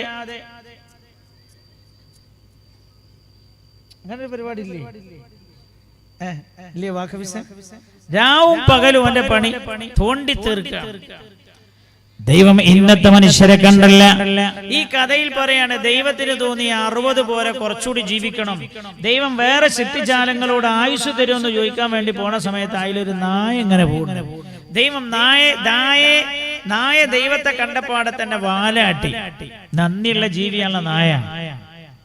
അല്ലാഹു തആല പരിശുദ്ധ ഖുർആൻ എടുത്തു നോക്കിയവാണ് ചില സൂറത്തുകൾക്ക് അല്ലാഹു പേര് വെച്ചത് ചില സൃഷ്ടികളുടെ പേരാണ്. സൂറത്തുൻ നംൽ, സൂറത്തുൽ ബഖറ, സൂറത്തുൽ നംൽ ഉറുമ്പിന്റെ അധ്യായം, ഉറുമ്പിനെ കുറിച്ച്. സൂറത്തുൽ ബഖറ പശുഅധ്യായം, സൂറത്തുൻ നഹൽ തേനീച്ച അധ്യായം. അതിലൊക്കെ മനുഷ്യന്മാർക്ക് പഠിക്കാനുണ്ട്. അല്ലാഹുവിന്റെ സൃഷ്ടികളിൽ മനുഷ്യന് പഠിക്കാൻ പറ്റുന്ന വലിയൊരു ചില പാഠങ്ങൾ നൽകുന്ന വലിയൊരു സൃഷ്ടിയാണ് നായ. എന്താ നായയിൽ നിന്ന് മനുഷ്യൻ പഠിക്കേണ്ട ഏറ്റവും വലിയ പാഠം? നന്ദി തന്നെ. മനുഷ്യന് തീരില്ലാത്തതല്ലേ. 90 ഈ കഴിഞ്ഞ പഞ്ചായത്ത് ഇലക്ഷനിൽ മത്സരിച്ചിട്ട് അവന് അടുത്ത പഞ്ചായത്ത് ഇലക്ഷൻ വരെ ഇയാൾക്ക് 99 ഗുണം ചെയ്തു കൊടുത്തു. 100ാമത്തത് ചെയ്യണമെന്ന് കരുതിക്കുമ്പോഴാണ് ഈ തെരഞ്ഞെടുപ്പ് മറ്റേതില്ല, എന്താ എന്താ പറയല്, പെരുമാറ്റച്ചട്ടം തോന്നു വരൂലേ? ഓ ശരിക്കും തിരിയൂ. 99 ഗുണം ചെയ്തിട്ട് 100ാമത്തത് ചെയ്യണോന്ന് വിചാരിക്കുമ്പോഴാണ് ഇലക്ഷൻ പ്രഖ്യാപിച്ചത്. അപ്പൊ പെരുമാറ്റച്ചട്ടം വന്നു, പിന്നെ ചെയ്തു കൊടുക്കാൻ പറ്റിയില്ല. എന്നാ പിന്നെ ആ ഇലക്ഷനിൽ അയാളുടെ ഏറ്റവും വലിയ ശത്രു ആരാധനയോ 99 ഗുണവും കിട്ടിയിട്ട് 100ാമത്തത് ചെയ്തു കൊടുക്കാത്തതിന്റെ പേരിൽ അയാളെ ആക്ഷേപിച്ച ഏറ്റവും വലിയ ശത്രു അയാളായിരിക്കും. മൂപ്പരാ ചിരിക്കണ, മൂപ്പർക്ക് അങ്ങനെ അനുഭവം ഉണ്ടെന്നല്ല ഉണ്ടാവും. ഗുണം ചെയ്തോന മനുഷ്യൻ അല്ലാഹു തആല ഈ ജീവിയിൽ നിന്ന് പഠിപ്പിച്ച വലിയൊരു നമ്മൾ പഠിക്കേണ്ട പാഠം എന്താ അറിയോ? എത്ര ചെറിയ ഗുണം ചെയ്താലും വലിയ നന്ദി കാണിക്കും നായ. ദൈവത്തിന് തോന്നി നായോടൊന്ന് പറഞ്ഞു നോക്കാം. നായെ വിളിച്ചിട്ട് നായോട് വിഷയം പറഞ്ഞപ്പോ നായ പറഞ്ഞത്രേ, ദൈവമേ അവരൊക്കെ എത്ര തന്നോന്ന് ചോദിച്ചു. അപ്പൊ ദൈവം പറഞ്ഞു, കുതിര 30, കഴുത 30. അപ്പൊ നായക്ക് 30 കൊടുക്കണം എന്നാ പൂതി. മൂപ്പര് കുറെ ആലോചിച്ചു കിട്ടിയിട്ട് പിടുത്തം കിട്ടില്ല. അവസാനം പറഞ്ഞു, ദൈവമേ ഞാനൊരു 20 തരാം. എന്താ കാരണം വെച്ചാല് ഞാൻ ഈ ആളുകളുടെ ചവിട്ട്, ഏറ്, കുത്ത്, അടിയൊക്കെ കൊണ്ടിട്ടല്ലേ ജീവിക്കണേ. അപ്പൊ എനിക്കെന്നെ ആയുസ് കുറവാ, അതുകൊണ്ട് ഒരു 20 ഞാൻ തരാം. അങ്ങനെ 60 കൂട്ടണം 20 സമം 80. ഭയങ്കര ഉഷാറില്ല ഞങ്ങളെ കുട്ടികള്. അൽഹംദുലില്ലാഹ്, അല്ലാഹുവേ നീ സ്വാലിഹീങ്ങളായ മക്കളാക്കണേ റബ്ബേ. 80 ദൈവത്തിന് തോന്നി പോരാന്ന്. ദൈവം വിചാരിച്ചു കുറച്ചുകൂടി ജീവിച്ചോട്ടെ. അങ്ങനെ മൂപ്പരെങ്ങനെ വേറെ എവിടെന്നെങ്കിലും കിട്ടുമോ ആയുസ് എന്ന് അറിയാൻ വേണ്ടി പോകുമ്പോഴാണ് ഒരു കുരങ്ങനെ കാണുന്നത്. കുരങ്ങ് ഒരു മരത്തുനിന്ന് മറ്റേ ഒരു ചില്ലിയിൽ നിന്ന് മറ്റേ ചില്ലി, ആ ചില്ലിയിൽ നിന്ന് അടുത്ത മരം ഇങ്ങനെ ചാടിക്കളിക്കുകയാണ്. ദൈവത്തെ കണ്ടപോലെ തന്നെ കുരങ്ങനെ മനസ്സിലായി ഇയാളിത് പിരിവിനാ വരുന്നത്. മനസ്സിലായല്ലോ? അപ്പോ അങ്ങോട്ട് വരാനേ സമ്മതിച്ചില്ല. വിളിച്ചു പറഞ്ഞു, ദൈവമേ ബുദ്ധിമുട്ടായി വരണോന്നില്ല, ഒരു 10 എന്റെ വക എഴുതിക്കോളൂ എന്ന് പറഞ്ഞു. 90. അങ്ങനെ ചില ഗൾഫുകാരുണ്ട്, മദ്രസക്ക് ചെറിയ ആവശ്യമൊക്കെ ഉണ്ടെന്ന് ഉസ്താദ്മാരും കമ്മിറ്റിക്കാരൊക്കെ പറഞ്ഞ, ഓ ആയിക്കോട്ടെ നിങ്ങൾ എന്നാ മറ്റന്നാളോട് പോരിന്നാണ്. മറ്റന്നാൾ പോയി നോക്കുമ്പോൾ തലേന്ന് പോയിന്നാ ഭാര്യ പറഞ്ഞേ. മറ്റന്നാളോട് പോയി. ഇവര് മറ്റന്നാൾ വലിയ പ്രതീക്ഷയിൽ പോയി നോക്കുമ്പോൾ ഭാര്യ പറഞ്ഞു, ഇന്നലെ രാത്രി പോയല്ലോ. അല്ല ഞങ്ങളോട് മറ്റന്നാൾ വരീന്നാണല്ലോ പറഞ്ഞേ. ഓ അതെന്നാലും മാറിപ്പോയതായിരിക്കുമെന്ന് ഭാര്യന്റെ ഒരു ന്യായോ. 90. 80 + 10 = 90. ദൈവത്തിന് തോന്നി അപ്പുറം പോരാ, ചെങ്ങായിമാര് കുറച്ചുകൂടി ജീവിച്ചോട്ടെ.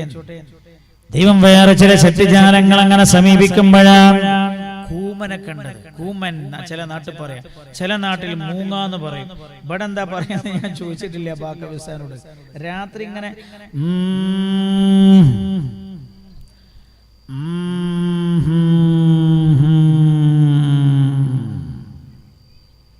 അപ്പൊ നമ്മളമ്മമാര് പറയല്ലോ, പഠിച്ചോനെ മോനെ ടോർച്ചെടുക്കടാ, എവിടുന്നാ ഈ മൂളിലെന്ന് നോക്ക് കൂമൻ, നാളഞ്ഞപ്പോ ആരാ മരിക്കാവോ. നമ്മള് പെണ്ണുങ്ങൾ പറയല്ലേ വീട്ടിൽ. ലോകത്ത് കൂമം മൂളിയിട്ട് ഒരാളും മരിച്ചിട്ടില്ല എന്ന് നബിയുനാ റസൂലുള്ളാഹി. ഉറക്കെ നബിയുനാ റസൂലുള്ളാഹി സ്വല്ലല്ലാഹു അലൈഹി മരിച്ചിട്ടില്ല എന്നാണ്. ലോകത്ത് കൂമൻ മൂളിയിട്ട് ഒരു മനുഷ്യനും മരിച്ചിട്ടില്ല.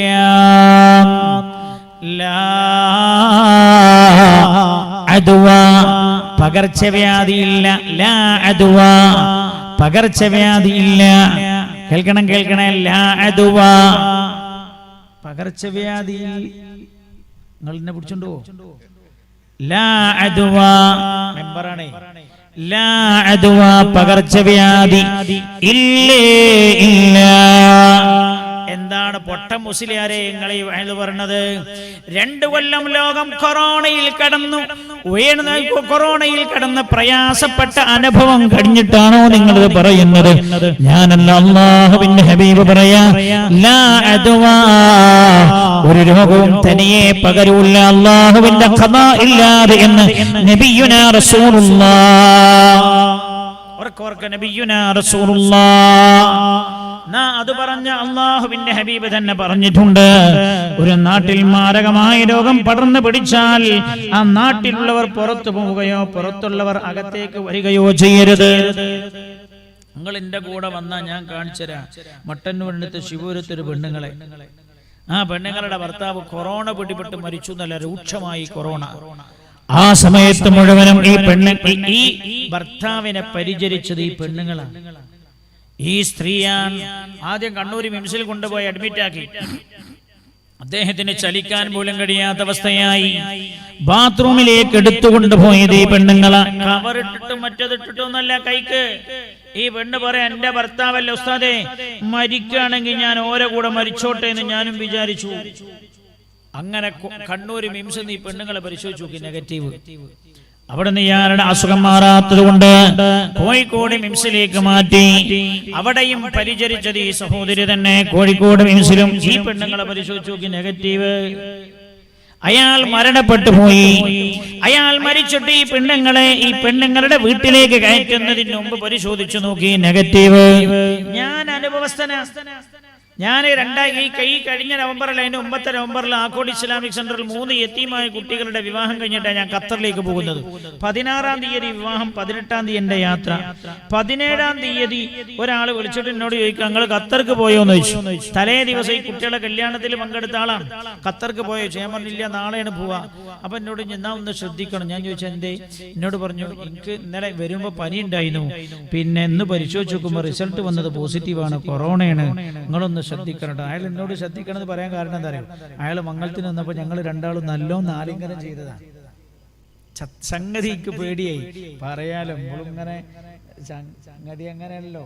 അപ്പൊ അങ്ങനെ പറ്റിയെന്ന് ഖത്തറിലേക്ക് പോയി. ഖത്തറിൽ 6 ദിവസം കഴിഞ്ഞ പരിശോധന. അന്ന് 15 ദിവസം ക്വാറന്റൈൻ. 6 ദിവസം കഴിഞ്ഞാൽ പരിശോധിക്കും. നെഗറ്റീവ് ആണെങ്കിൽ പുറത്തു പോയിട്ട് വീട്ടിന്റെ അകത്ത് താമസ സ്ഥലത്ത് ക്വാറന്റൈനിൽ നിൽക്കണം എന്നാണ് നിയമം. 6-ാമത്തെ ദിവസം ഇത് മൂക്കിൽ കൊണ്ടു കുത്തുമ്പോഴൊക്കെ എനിക്ക് ഉറപ്പാണ് എന്ത് സംഗതി, ഇത് പോസിറ്റീവ്. റിസൾട്ട് വന്നു നെഗറ്റീവ്. ഞാൻ പിടിച്ചുകൂട്ടിയാളാ, ആലിംഗനം ചെയ്താളാ. നമ്മളെ വിഷയം തന്നെ എന്താ അറിയോ? നമുക്ക് ഈ അള്ളാഹുവിലുള്ള ഈമാനൊക്കെ പോയിട്ട് ഈ ഡോക്ടർമാര് പറഞ്ഞില്ലാണ് നമ്മളെ ഈമാൻ. എത്ര പെണ്ണുങ്ങളാ എന്റെ പോലെ പ്രസവിക്കാൻ കാരണം? 4-ാമത്തെ മാസം ഡോക്ടറെ കണ്ട് നോക്കിയിട്ട് പറഞ്ഞു, ചിലപ്പോ ഒരു ഓപ്പറേഷൻ വേണ്ടി വരും, ചിലപ്പോൾ ഓപ്പറേഷൻ വേണ്ടി വരും. ഇങ്ങനെയൊക്കെ നോക്കിയിട്ട്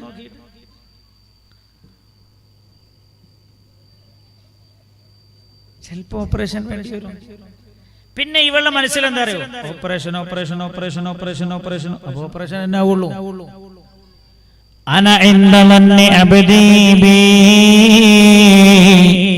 എന്റെ അടിമ എന്നെ എങ്ങനെയാണോ വിചാരിക്കുന്നത് അതേപോലെയാണ് ഞാനെന്ന് നബി അല്ലാഹു തആല പറയുന്നതായ ഒരു ഖുദ്സിയായ ഹദീസിൽ. അപ്പൊ എനിക്ക് ഓപ്പറേഷനാ, ഒന്ന് ഓപ്പറേഷനായ വേറുള്ളതൊക്കെ ഓപ്പറേഷൻ ആവുന്നല്ലേ നമ്മുടെ ധാരണ. ഇപ്പൊ അടുത്ത് തിരൂരിൽ ഒരു സഹോദരി പ്രസവിച്ചു. എല്ലാ ദിവസവും രാവിലെ ലൈവ് പ്രഭാത ദിക്റിൽ പങ്കെടുക്കുന്ന ഒരു സഹോദരിയാണ്. ഞാൻ അവരോട് പറഞ്ഞു, ഒരിക്കലും നിങ്ങൾ ഓപ്പറേഷൻ ആദ്യത്തെ ഓപ്പറേഷനാന്ന് വിചാരിക്കാൻ പറയേ ചിന്തിക്കുകയും ചെയ്യരുത്. ദിക്റിൽ പങ്കെടുത്താൽ ദിക്ർ ചൊല്ലി, ദിക്റിനും യാസീനൊക്കെ ഒരു മഹത്തുണ്ടല്ലോ. പണ്ട് അങ്ങനല്ലേ, യാസീനോതി വെള്ളം കുടിക്കലാണ്. ഇപ്പൊ നമ്മൾ വിറ്റാമിൻ കുടിക്കണം. പണ്ട് തവക്കുലാക്കലാണ്, പണ്ട് തവക്കുൽ ചെയ്യലാണ്.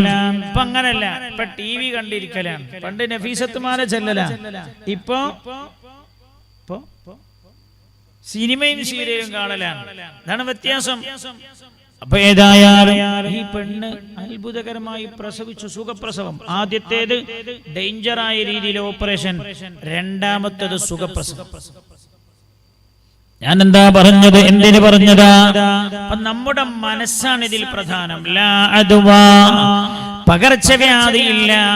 വലാ തീറത, പക്ഷി ലക്ഷണമില്ല.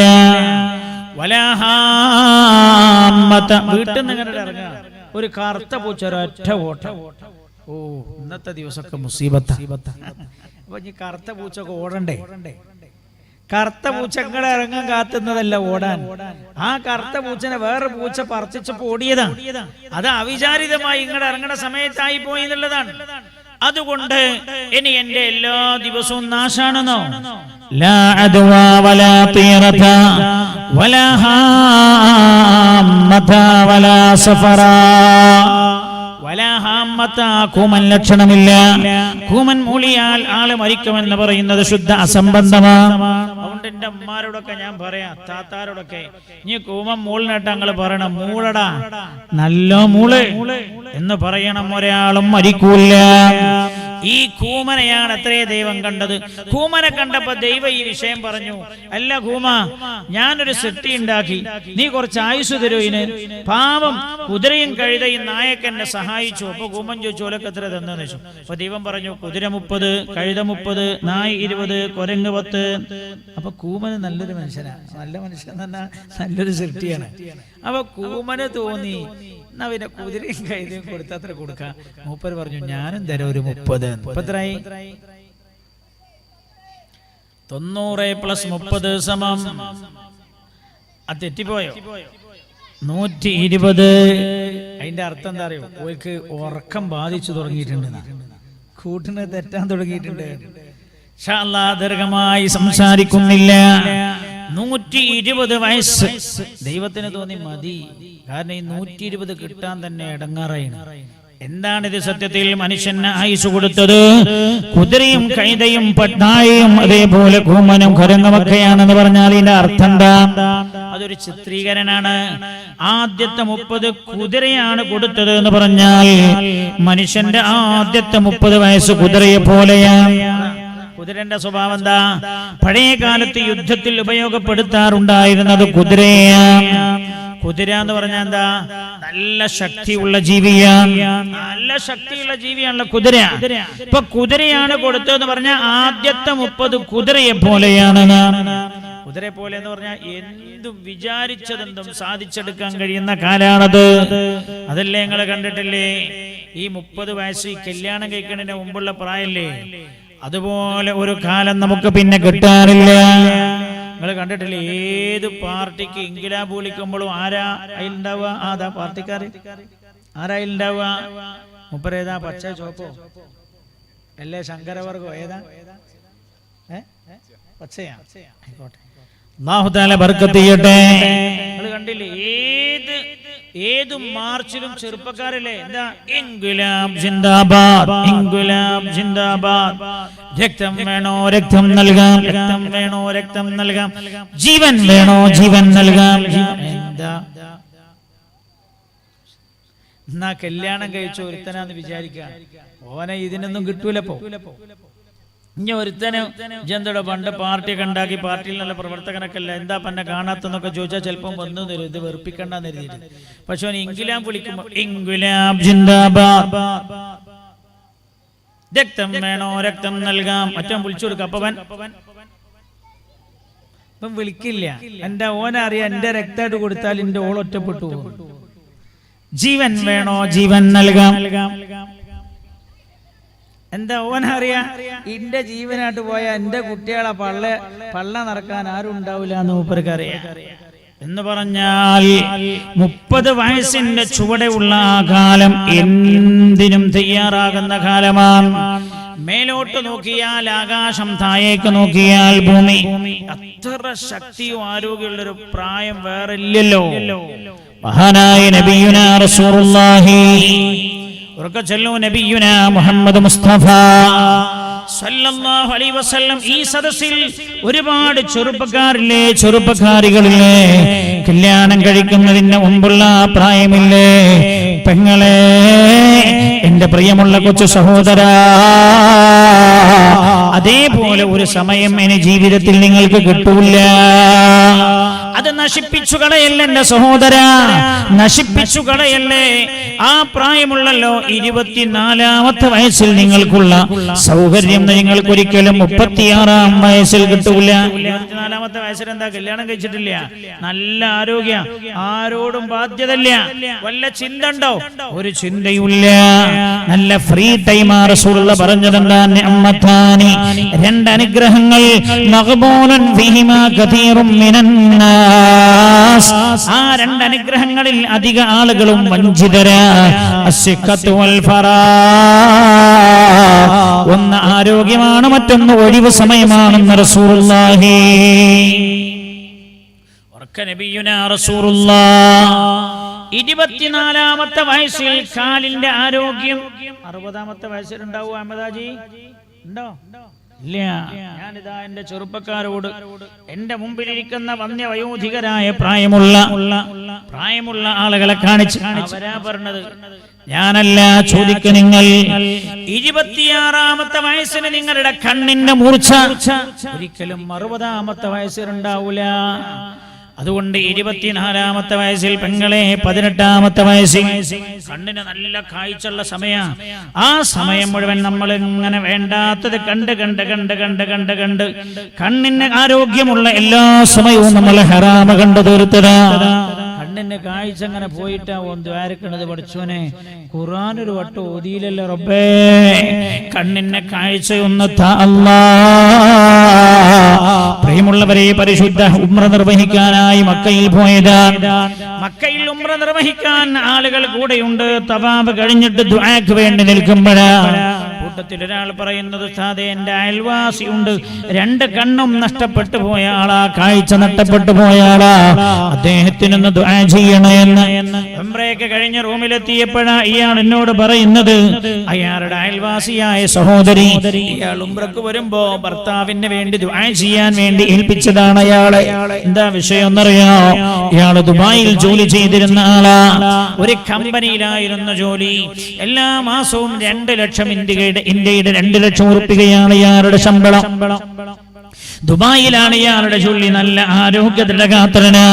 32-ാമത്തെ വയസ്സിലാ. കേൾക്കണം എന്റെ ചെറുപ്പക്കാരെ, എന്റെ പെങ്ങളെ, കേൾക്കണം എന്റെ പെങ്ങളെ, അല്ലാഹുവിനെ മറന്ന് ജീവിക്കല്ലേ.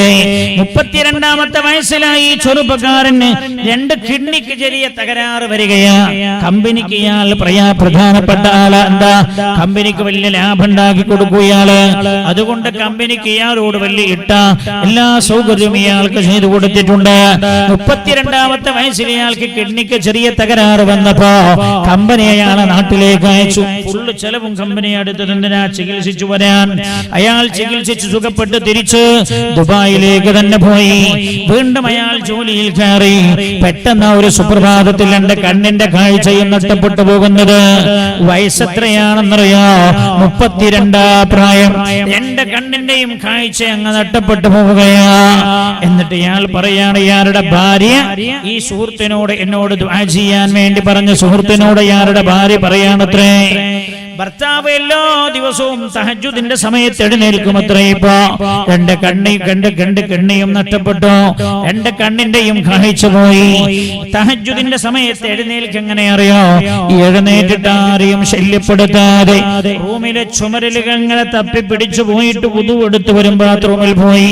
എന്നിട്ട് തഹജ്ജുദ് നിസ്കരിക്കും. വീട്ടിന്റെ അകത്തുനിന്ന് പള്ളിയിൽ നിന്ന് ബാങ്ക് കേൾക്കുമ്പോ അസ്സലാത്തു ഖൈറും മിനന്നാർ,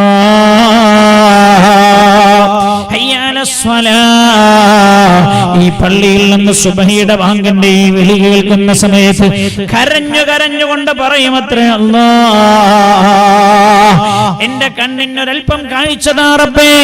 അല്ലാഹ്, ദുബായിൽ ഞാൻ ജോലി ചെയ്യുന്ന സമയത്ത് ഇങ്ങനെ ഈ ബാങ്കൊലി ഞാൻ എത്രയോ തവണ കേട്ടിട്ട് എന്റെ റൂമിന്റെ അടുത്തുള്ള പള്ളിയിൽ ഞാൻ പോയില്ല.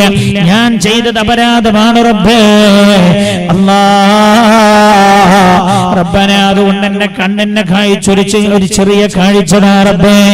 ജമാഅത്തിനൊന്ന് പള്ളിയിൽ പോകാനാണ് അല്ലാഹ്. ഇത് പറഞ്ഞു കരയുമത്രേ.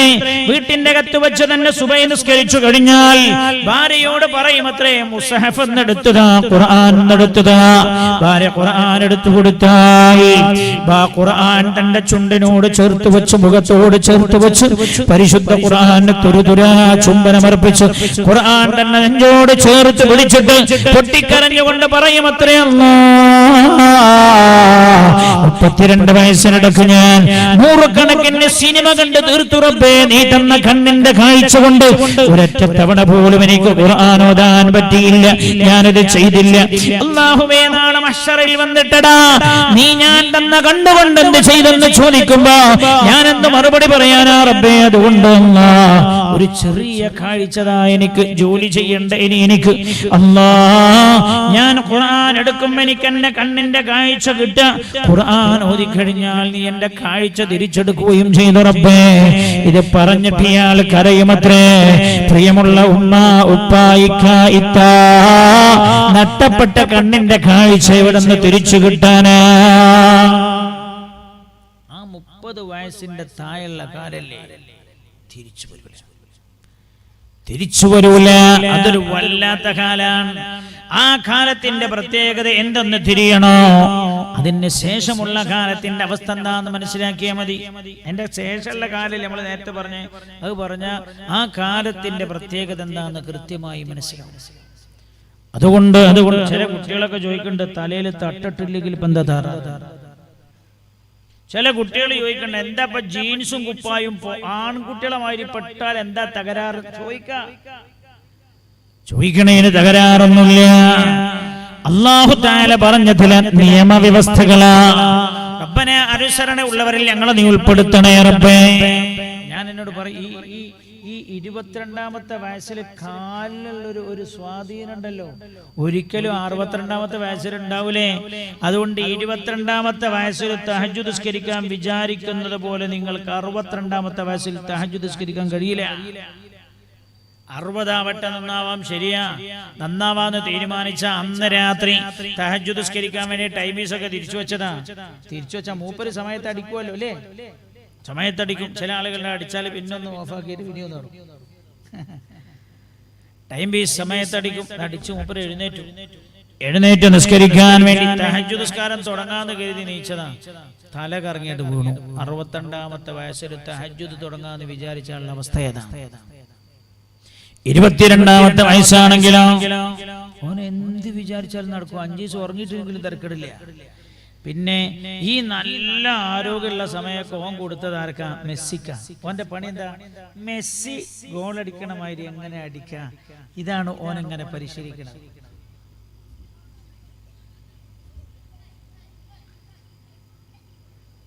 22ാമത്തെ വയസ്സിന് ഓന് പിന്നെ മറ്റേ ഗാംഗുലി എങ്ങനെ 6 എടുത്തത്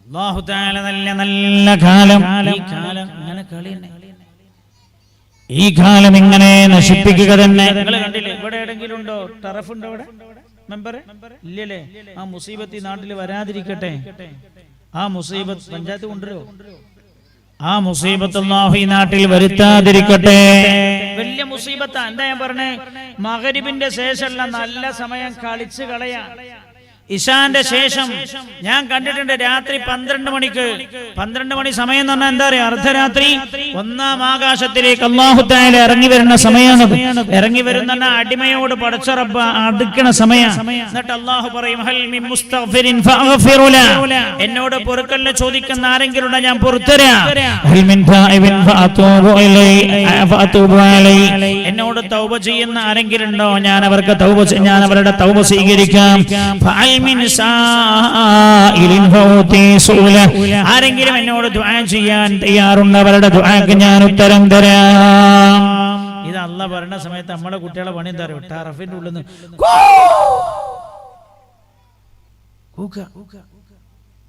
ഊക 30 വയസ്സിന്റെ ചോടുള്ള ഓന്റെ ജീവിതം എടുത്തു നോക്കിയ കുറെ 6 കുറെ ഗോൾ കുറെ കൂക്കല് കുറെ നായാട്ട് കുറെ അനർത്ഥങ്ങൾ കുറെ വാട്സപ്പുകൾ കുറെ ചാറ്റിങ്ങുകൾ ഇത് അള്ളാന്റെ മുമ്പിൽ കണക്ക് ബോധിപ്പിക്കണ്ടേ അല്ലാഹുവിന്റെ മുമ്പിലല്ല വെള്ളിയാഴ്ചയും ജുമാ നിസ്കാരത്തിലെ 2ാമത്തെ റക്അത്തിൽ ഇമാമമാർ ഓതാറുള്ള ആയത്തില്ലേ ഇന്ന ഇലൈനാ ഇയാബഹും സുമ്മ ഇന്ന അലൈനാ ഹിസാബഹും എടാ നീ എൻ്റെ അടുത്തേക്ക് വരും ഇന്ന ഇലൈനാ ഇയാബഹും വരും നീ ഏത് വിചാരണയില്ലെന്ന് നീ പറഞ്ഞാലുമടാ നിന്റെ എന്റെ അടുത്തേക്ക് നീ വരും അന്ന് ഞാൻ നിന്നെ വിചാരണ ചെയ്യുമെന്ന് അതുകൊണ്ട് ഈ മോനെ നമുക്ക് വേഗം ഒഴിവാക്കി കൊടുക്കാം കാരണം ഓങ്ങനെ നിൽക്കണണ്ടിട്ടേ മറ്റോനും വന്ന് ചോദിക്കാൻ തുടങ്ങി ചന്ത എവിടെ അതുകൊണ്ട് വേറെന്തോ ചോദിച്ചതാട്ടോ വേറെന്തോ ചോദിച്ചല്ലേ നിങ്ങൾ ഏശനഞ്ചന്മാരാ? അഞ്ജന അല്ല, ആ വന്ന മോനെ അഞ്ജന. ബിസ്മില്ലാഹിർ റഹ്മാനിർ റഹീം. ഓനെങ്ങനെ നിൽക്കണുണ്ടപ്പോളേ അങ്ങനത്തെ വേണം ഞാൻ തരാൻ പോകാൻ പറഞ്ഞിട്ടുണ്ടോ കുട്ടി? ചെറിയ മക്കളല്ലേ, നിഷ്കളങ്കരായിരിക്കും. നിങ്ങളെല്ലാവരും ചെയ്യേണ്ടത് നിങ്ങൾ നല്ല പൈസ കൊടുക്കണത്. എൻ്റെ നാട്ടിലൊക്കെ അങ്ങനത്തെ കണ്ടാ പിന്നെ മനുഷ്യന്മാരെന്താ വെച്ചാല് പോക്കറ്റിന്റെ അടിയാ തടി.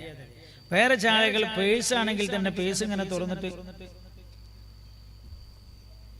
ഇതില് പണ്ടങ്ങാനിട്ട് ₹1 ₹2 കണ്ടോന്നാന്ന് നോക്കാം. ഇത് അതിനുള്ളതല്ലേ? ഇതിൽ നമ്മൾ എന്തിട്ടാലും അല്ലാഹുവിന്റെ കയ്യിൽ അത് വീണതെന്ന്. ഒരാൾ സ്വതക്ക ചെയ്താൽ വഖഅത് ഫീ യദില്ലാഹ്. മോന്റെ പേരെന്താ? സിനാൻ മോനാണ് ഇതുമായിട്ട് വരുന്നെങ്കിലും ശരി, സിനാനല്ല നമ്മൾ ഇത് കൊടുക്കണേ. ഇത് ബക്കറ്റിലാണ് വീണോട് കൂടെ വഖഅത് ഫീ യദില്ലാഹ്, അല്ലാഹുവിന്റെ കയ്യിലാ വീഴുന്നത്. അതുകൊണ്ട് ഞാൻ നിങ്ങളോട് ഓർമ്മപ്പെടുത്താണ്. ഇന്നലെ മോനെ പോയെ, ഇന്നലെ ചില്ലറ വീണു. അവൻ വളവനാണല്ലോ, അവൻ മിണ്ടില്ല കേട്ടോ. ഓൻ നിങ്ങളെ നാടിനോട് വലിയ കൂറുള്ളവനാ. ഇത്ര വയസ്സോ ചെറിയ വയസ്സാണ്, തൻ്റെ ഇടമുള്ളതാണോ അമ്പതാജി? അവൻ മിണ്ടില്ലല്ലോ. അപ്പോ ഇത് ₹10 ഇടാനുള്ളതും അല്ല. ₹10 ഒരു അസൽ ചായ കിട്ടുമോ? വെള്ളം കൂടുതലുള്ള ചായ കിട്ടുക. പണ്ടൊരു യാചകൻ വന്നപ്പോൾ ഒരു മുതലാളി ഇങ്ങനെ ₹10 എടുത്തെടുത്തു. ഇയാള് ആ യാചകൻ ആ ₹10 കോയിന് വാങ്ങിയിട്ട് എന്തടോ എന്താ ₹10 ചായയും കടിയും കിട്ടൂല ആചാര്യൻ. ശരിയാണ്, ചായ കിട്ടൂല. എന്ത് കിട്ടൂല? കടിയിട്ടൂല. ഇപ്പൊ അടുത്ത് കഴിഞ്ഞ ആഴ്ച എന്റെ വീട്ടിൽ ഞാൻ ഇല്ലാത്ത സമയത്താണ് ഞാൻ വന്നപ്പോ ഭാര്യ പറയാം എന്നോട്, ഇവിടെ ഏതോ ഒരു പെണ്ണുങ്ങൾ എന്തോ പൈസ വെച്ച് വന്നിരുന്നു, ഞാൻ ₹50 കൊടുത്തിട്ട് വാങ്ങിയില്ല. എന്നിട്ടോ ഞാൻ ചോദിച്ചു, എന്നിട്ട് എന്ത് ചെയ്തു ചോദിച്ചു. അപ്പൊ എന്നോട് ഞാൻ ₹100 കൊടുത്തു. ₹100 കൊടുത്തപ്പോ തന്നെ ഒരു മുഖം ഒരു ചൊങ്കില്ലാതെ വാങ്ങിപ്പോയത്. നമ്മൾ അള്ളാഹ്ക്ക് കൊടുക്കുക, സ്വർഗം കിട്ടാൻ ₹10, സ്വർഗം കിട്ടാൻ ₹5, സ്വർഗം കിട്ടാൻ ₹20. ഈ തീക്കുന്നിയിൽ 1 സെന്റ് സ്ഥലം കിട്ടുമോ?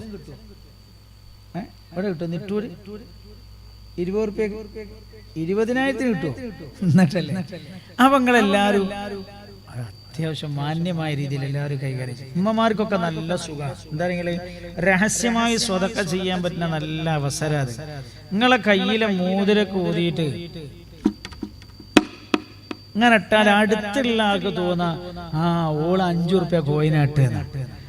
അള്ളാന്റെ അടുത്ത് നമ്മൾ ചെയ്തത് ആരും അറിയാത്ത രഹസ്യ സ്വതക്കയാവും. ഒക്കെ ചെയ്യാൻ അതിനൊക്കെ ഞാൻ ഇതിൻ്റെ ഇടയ്ക്ക് തളിപ്പറമ്പിൽ ഇപ്പം അടുത്തൊരു വേദനയായി പോയി. സംഘാടകർ അത്ഭുതപ്പെട്ടു പോയി. ബക്കറ്റ് വന്നപ്പോൾ അതിൽ കുറേ മോതിരം. ഇത് സെക്രട്ടറി ആദ്യം എത്തിയപ്പോൾ ഇങ്ങനെ ഒന്ന് ആക്കി നോക്കിയപ്പോൾ കുറെ ഒന്ന് കണ്ടപ്പോൾ ഇത് കോയിനാന്നൊക്കെ കരുതി. നമുക്ക് കോയിനല്ല, മോതിര. ഒക്കെ ചെയ്യാൻ. ബിസ്മില്ലാഹിർ റഹ്മാനിർ റഹീം. ഞാൻ ഉദ്ഘാടനം ചെയ്യാം ഇൻഷാ അള്ളാഹ്. നമുക്ക് ഈ പരിപാടി മദ്രസയിലെ ഉസ്താദന്മാർക്ക് ശമ്പളം കൊടുക്കാനുള്ള ഒരു അവസ്ഥ ഉണ്ടാക്കാന്ന് കരുതി നടത്തിയ പരിപാടി അവസാനം മൈക്കിന്റെ പേശയും കൂടി നഷ്ടത്തിലായി പോകുന്ന ഒരവസ്ഥ ഉണ്ടാവരുത്. അതുകൊണ്ട് എല്ലാവരും ഒന്ന് നന്നായി ഒരുങ്ങണം. അള്ളാഹു തൗഫീഖ് ചെയ്യട്ടെ. പിന്നെ മാത്രമല്ല 2024 ആകുമ്പോൾ ഇപ്പൊ എന്തൊക്കെ സംഭവിക്കാന്ന് അറിയില്ല. നമ്മളെ ആധാരങ്ങളൊക്കെ നമ്മളെ പേരിൽ തന്നെ ഉണ്ടാവോ ഒന്നും അറിയില്ല. വേഗം കൊടുത്താൽ നമ്മളെ അക്കൗണ്ടില്ല, ആർക്കും കൊണ്ടാൻ കഴിയാത്ത അക്കൗണ്ടാണ് ആഖിറത്തിലെ അക്കൗണ്ട്. അതുകൊണ്ട് നമ്മൾ വേണം കൊടുത്താല് അവിടേക്ക് അത് ഉറപ്പാവും. അല്ലെങ്കിൽ ചിലപ്പോൾ വേറെ ആരെങ്കിലും ഒക്കെ കൊണ്ടുപോയി വരും. അല്ലാഹു കാക്കട്ടെ. സമാധാനം നീ നൽകണേ അല്ലാഹ്. അതുകൊണ്ട് ഞാൻ എന്റെ സഹോദരങ്ങളോട് ചെറുപ്പക്കാരോട് പറയാ, അല്ലാഹു തആല ഇപ്പോൾ തന്നിരിക്കുന്ന ഈ അനുഗ്രഹ കാലഘട്ടമില്ലേ, റബ്ബിനായി ഉപയോഗപ്പെടുത്തണേ എന്ന്. എന്താ അതേപോലുള്ള കാലം അതിന്റെ ശേഷം കിട്ടൂല.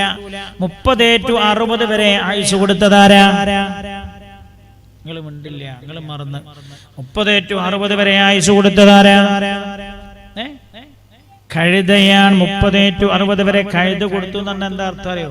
30 വയസ്സിന്റെ മേലെ വല്ല മനുഷ്യനും ജീവിക്കണം. ഓന്റെ കഥ കഴുതന്റെ മൈരിയാണ്. ഇപ്പൊ ഞാനൊക്കെ ഇപ്പൊ ആ അവസ്ഥയിലാണ്. ഇതാ കഴുതന്റെ മൈരിയെന്ന് പറഞ്ഞാൽ 26-ാമത്തെ വയസ്സിൽ കല്യാണം കഴിച്ചു. 26 കല്യാണം കഴിഞ്ഞു. 28ാമത്തെ വയസ്സിൽ കുട്ടി ഉണ്ടാവുമോ മതാജി? കല്യാണം കഴിഞ്ഞ ആദ്യത്തെ രാത്രി തന്നെ പല ചെറുപ്പക്കാരി കൂട്ടി കല്യാണം കഴിഞ്ഞ പെണ്ണും മോനും ഒക്കെ സംസാരപ്പം എന്താ അറിയോ? 5 കൊല്ലത്തിന് മുണ്ടിപ്പോയിരുന്നു. അതാ കാലം. ചിലപ്പോ അള്ളാഹു തആല തീരുമാനിക്കും എന്താ അറിയോ? കാലാകാലം നിങ്ങൾക്ക് വേണ്ട. പിന്നെ കരഞ്ഞ് കരഞ്ഞ് കരഞ്ഞ് നടക്കല. അതിന്റെ ഇടയ്ക്ക് ഒരു ചെറുപ്പക്കാരനോട് പറയാ, കല്യാണം കഴിഞ്ഞ 6ാം മാസം ഭാര്യ ഗർഭിണിയായി. ഇവൻ പറഞ്ഞു അബോർഷൻ ചെയ്യണം. അബോർഷൻ ചെയ്യിപ്പിച്ചു ഞാൻ. കുട്ടിയപ്പ വേണ്ടാന്ന്, ഇത് ശല്യാവൂ. കാരണം ഞങ്ങൾ ബോംബെ, ഡൽഹി ഇതൊക്കെ ടൂറൊക്കെ ഒന്ന് പോയി ഈ കുടുംബജീവിതമൊക്കെ ഒന്ന് ആസ്വദിക്കണം എന്ന് കരുതിയതാണ്. അപ്പോൾ അതങ്ങനെ ഗർഭിണിയായി പോയത്. അതുകൊണ്ട് കൊണ്ടുപോയി അബോർഷൻ ചെയ്തു. പിന്നെ പറഞ്ഞാൽ നിങ്ങൾ ഉള്ള മക്കാമിൽ മുഴുവൻ പോയിട്ട് കരയല, ഉള്ള ദുആന്റെ സദസ്സിൽ മുഴുവൻ പോയി കരയല. അല്ലാഹു തആല പിന്നീട് പരീക്ഷിച്ചു. 12 കൊല്ലം റബ്ബ് കുട്ടികളെ കൊടുത്തില്ല. അല്ലാഹു തആല 12 കൊല്ലവും മക്കളെ കൊടുത്തില്ല. കരഞ്ഞു കരഞ്ഞു അവന്റെ തൗബ റബ്ബ് സ്വീകരിച്ചതുണ്ടാവും. 12ാമത്തെ കൊല്ലം പിന്നെ കുട്ടി ഉണ്ടായത്. എന്നിട്ടോ പിന്നെ എന്നോട് പറഞ്ഞു, ഉസ്താദേ ഇനി മേലാണ് ഞാൻ ആ പണി ചെയ്യൂല. ഇനി മേലാൽ 26ാമത്തെ വയസ്സിൽ കല്യാണം കഴിഞ്ഞു. 30ൽ കുട്ടി 1, 32ൽ 2, 34ൽ 3, 36ൽ 4, 38ൽ 5. 5 ഉണ്ടോ? 5 കുട്ടികളൊക്കെ ഉണ്ടപ്പോഴത്തെ കുട്ടിയൊക്കെ 4 3 ഒക്കെ കുട്ടികളായി. 30 to 60 വരെയുള്ള സ്ഥിതി എന്താ അറിയ? മനുഷ്യന്റെ ഭാര്യ, മക്കൾ, അവരുടെ ഭക്ഷണം, വസ്ത്രം, പഠനം, അവരുടെ വിവാഹം, ഇങ്ങനെ കുട്ടികളും കുടുംബവുമായി ബന്ധപ്പെട്ട ധാരാളം ഭാരങ്ങളേറ്റി യാത്ര ചെയ്യുന്ന കഴുതയെ പോലെയാണ് മനുഷ്യൻ. കഴുതന്റെ മേലെ എത്ര ഭാരം എടുത്ത് വെച്ചു കൊടുത്തൊക്കെയാണ് മൂപ്പര് പറയില്ല, സ്റ്റോപ്പ് എന്ന് പറയില്ല. മൂപ്പരതെല്ലാം ഏറ്റിങ്ങനെ യാത്രയാവും. അതേപോലെ ഒരുപാട് ഭാരങ്ങളാ മനുഷ്യൻ.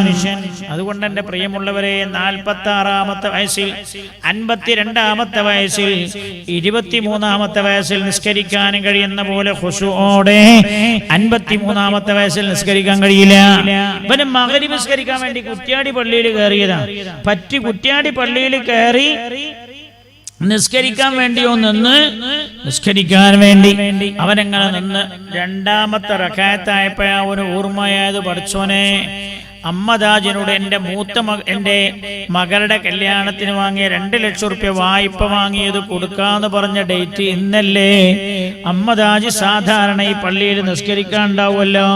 പിന്നെ 2ാം റക്അത്ത് മുതൽ ഓന്റെ ഫാത്തിഹ ഒന്നും സ്റ്റേഷൻ ഇല്ലാത്ത ഫാത്തിഹ, സൂറത്തൊന്നും എന്താ ഓന്റെ അങ്ങനെ ഓതുണ്ടോ? അൽഹംദുലില്ലാ. പഠിച്ചോനെ അമ്മദാജി ബേക്കലുണ്ടോ? റഹ്മാനിർ റഹീം അമ്മദാജിനെ കാണുന്നുണ്ടോ? മാലിക് യൗമിദ്ദീൻ. ഞാനതാ പറഞ്ഞത് 30 to 60 വരെ ഭാരങ്ങളേറ്റി യാത്ര ചെയ്യുന്ന കഴുതയെ പോലെയാണ് മനുഷ്യനെന്ന്. ഭാരങ്ങളാണ്. ഖുശൂ കിട്ടൂല. എല്ലാവർക്കും വല്ല ഖുശൂഓടെ നിസ്കരിക്കാൻ വലിയ പ്രയാസാണ്. അത്ര വലിയ ചിന്തകളായിരിക്കും നമ്മുടെ മനസ്സിനെ മതിക്കുന്നത്. 30 to 60 വരെ കഴുത കൊടുത്തു എന്ന് പറഞ്ഞാൽ അതിന്റെ അവസ്ഥ ഏതാ? ഇനി 60 to 80 വരെ ആയുസ് കൊടുത്തതാരാ? 60 to 80 വരെ കൊടുത്തതാരാ? നായ കൊടുത്തു എന്ന് പറഞ്ഞാൽ എന്താ? 60 വയസ്സിന്റെ മേലെ ജീവിക്കാൻ വലിയ മനുഷ്യന്മാർക്കും അവസരം ഉണ്ടായ അധിക ആളുകളുടെയും അവസ്ഥ നായന്റെ അവസ്ഥ. എന്താ നായന്റെ അവസ്ഥ? നായയാണ് മനുഷ്യൻ കാവല് കടത്താൻ വേണ്ടി ഉപയോഗിക്കുക. വീടിന്റെ കാവൽ, കൃഷിക്ക് കാവൽ. ഈ സദസ്സിലുണ്ടാവും ചില സഹോദരിമാരും പെണ്ണുങ്ങളൊക്കെ. എന്താ വീട്ടിലുണ്ട് വാപ്പ, വയസ്സായ വാപ്പ വയലെടുക്കാണ്. അപ്പൊ വാപ്പേ, നമ്മള് വയലിന് പോവാണ്, വാപ്പക്ക് വരാൻ കഴിയൂലല്ലോ. അതുകൊണ്ട് വാപ്പ മൂത്ത മോള്, ഉപ്പാ എന്റെ ചെയിന് ഞാൻ മേശന്റെ അകത്ത് വെക്കാണ്. മറ്റോള്, ഉപ്പാ ഞാൻ വള മറ്റോടത്ത് വെച്ചണേ. വാപ്പേ, 3ാമത്തോള് ഉറങ്ങിപ്പോരുതേ, ശ്രദ്ധിക്കണേ, പൊന്നുണ്ട്, കള്ളന്മാര് വരെ. അപ്പൊ വാപ്പ, ആ മക്കളെ നിങ്ങൾ പോയി പോരി, പണ്ട് വാതിന്റെ കൺവീനറൊക്കെ ഞാനേന്നു, ഇപ്പൊ എന്ത് ചെയ്യാൻ? അങ്ങനെ കുട്ടിക്ക് കാവല് കിടക്കുകയാണ്. വീടിന്റെ കാവലാണ്. ചില ആളുകളാണെങ്കിലോ ഓൾക്ക് രാത്രി, ചില ആളുകൾക്ക് ചുമയുണ്ടാവും. ഈ ചെറുപ്പത്തിലൊക്കെ അങ്ങനെ വലിച്ച ആളുകളാണെങ്കിലും 60, 70, 65 ഒക്കെ ആകുമ്പോൾ പിന്നെ എന്ത് ചെയ്യും? ചുമ വരാൻ തുടങ്ങും. അപ്പോൾ ഒരു ചുമയുണ്ട്. രാത്രി 2 മണി 12 മണി സമയത്ത് പണ്ട് അമ്മോഷൻ ഇങ്ങനെ കുരച്ചപ്പോഴാണ് കല്യാണം കഴിഞ്ഞ ഭർത്താവ് പുതിയാപ്പള ഓളോട് പറഞ്ഞത്, പിന്നെ ഒന്നുകിൽ എൻ്റെ വാപ്പ ഇവിടുന്ന് പോവാ അല്ലെങ്കിൽ ജിന്റെ കൂടെ എൻ്റെ അടുക്ക് പോരാ, രണ്ടും കൂടി നടക്കൂല, ഉറങ്ങാൻ പറ്റില്ല ഈ നാട്ടിൽ, ഇവിടെ ഉറങ്ങാൻ പറ്റില്ല ചുമച്ചിട്ട്. അപ്പൊ 60 to 80 വരെ നായയാണ് ആയുസ് കൊടുത്തതെന്ന് പറഞ്ഞാൽ നായയെ പോലെ കാവൽ കിടക്കുകയാണ്. ഞാൻ ഇത് പറയുന്ന സമയത്ത് ഓർത്തു പോകുന്നതേ, ഞാൻ സ്ഥിരമായി ജമാഅത്തിന് പങ്കെടുക്കുന്ന ഒരു പള്ളിയുണ്ട്. ആ പള്ളിയിൽ കാണാത്ത ഒരാളെ, എൻ്റെ തൊട്ടടുത്ത പള്ളിയിലാണ് നിസ്കരിക്കുക, ആ ആളെ സ്ഥിരമായി ഈ പള്ളിയിൽ കണ്ടപ്പോൾ ഞാൻ കുറേ ദിവസം കണ്ടപ്പോൾ ഞാൻ സലാം ചൊല്ലിയിട്ട് ചോദിച്ചു, അല്ല പിന്നെ അമ്പായിക്ക എന്താ ഇവിടെ എന്ന് ചോദിച്ചു. സാധാരണ ഇവിടെ ഉണ്ടായില്ല, കുറേ ദിവസമായില്ല ഈ പള്ളിയിൽ. അപ്പൊ ഇയാൾ എന്നോട് പറയട്ടോ, ഇയാൾ പറഞ്ഞ വാക്ക് അതേ വാക്കാ എന്നോട് പറഞ്ഞു, സാർ നിങ്ങൾക്ക് അറിയില്ലേ ഈ പള്ളിന്റെ തൊട്ടടുത്തുള്ള ആ വീടില്ലേ, ആ വീട് എൻ്റെ മൂത്ത മകളുടെ വീടാണ്. അപ്പൊ ഞാന് ആ പുതിയാപ്പള ഇതുവരെ ഇവിടെ ഉണ്ടായിരുന്നു, പുതിയാപ്പള ഇപ്പൊ ഗൾഫിക്ക് പോയപ്പോ ഞാൻ ആ വീട്ടിൽ കാവല് കിടക്കാൻ വന്നതാണ് ഇയാള് പറയാൻ. അപ്പൊ എന്നിട്ട് എന്നോട് പറഞ്ഞു, എന്റെ ഭാര്യ മറ്റോടത്തും കാവല് കിടക്കാണ്. 60 വയസ്സ് കഴിഞ്ഞാൽ അധികം മനുഷ്യ പരിശുദ്ധിയതാണ്. ഇവിടെ ഞാൻ കാവലാണ്, മറ്റോടത്ത് ഭാര്യ കാവലാണ്. 60 കഴിഞ്ഞാൽ ആർക്കും വേണ്ട, നമ്മളെ മക്കൾക്ക് പോലും വേണ്ട.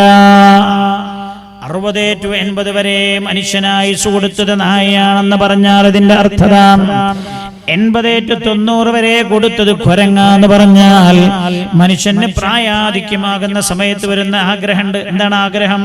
മൂത്ത മകന്റെ വീട്ടിൽ ഒരു 5 ദിവസം പോയി നിൽക്കണം, രണ്ടാമത്തവന്റെ അടുത്ത് ഒരു 10 ദിവസം നിൽക്കണം, മൂന്നാമത്തെ മകരുടെ അടുത്ത് ഒരു 2 ആഴ്ച നിൽക്കണം, നാലാമത്തവന്റെ അടുത്ത് വാപ്പ പോല വാപ്പിയോനും തമ്മിൽ ചെറിയ പ്രശ്നമാണ്, അഞ്ചാമത്തവന്റെ അടുത്ത് പോയിട്ട് ഒരു 12 ദിവസം നിൽക്കണം. പാർക്കാൻ പോവാന്നുള്ളൊരു പൂതി ഉണ്ടാവും. അതാണ് കുരങ്ങ്. ഒരു ചില്ലിന്ന് മറ്റേ ചില്ലി, അവിടുന്ന് മറ്റൊടുത്ത്, അവിടുന്ന് ഈ മരത്തുമൊക്കെ, അവിടുന്ന് ഇങ്ങോട്ട്. അതാണല്ലോ കുരങ്ങന്റെ സ്വഭാവം. 80 to 90 വരെ കുരങ്ങ് കൊടുത്തു എന്ന് പറഞ്ഞാൽ അതിന്റെ അർത്ഥം ഇതാണ്. അങ്ങനെ ആദ്യത്തെ മൂത്ത മകന്റെ അടുത്ത് താമസിക്കാൻ വേണ്ടി പോയതാണ്. 5 ദിവസം 6 ദിവസം മോന്റെ അടുത്ത് നിൽക്കണമെന്ന് കരുതി പോയ വാപ്പ ആദ്യ രാത്രി തന്നെ അറിയാതെ മൂത്രമൊഴിച്ചു പോയി. മനുഷ്യന്മാരെ ശരി,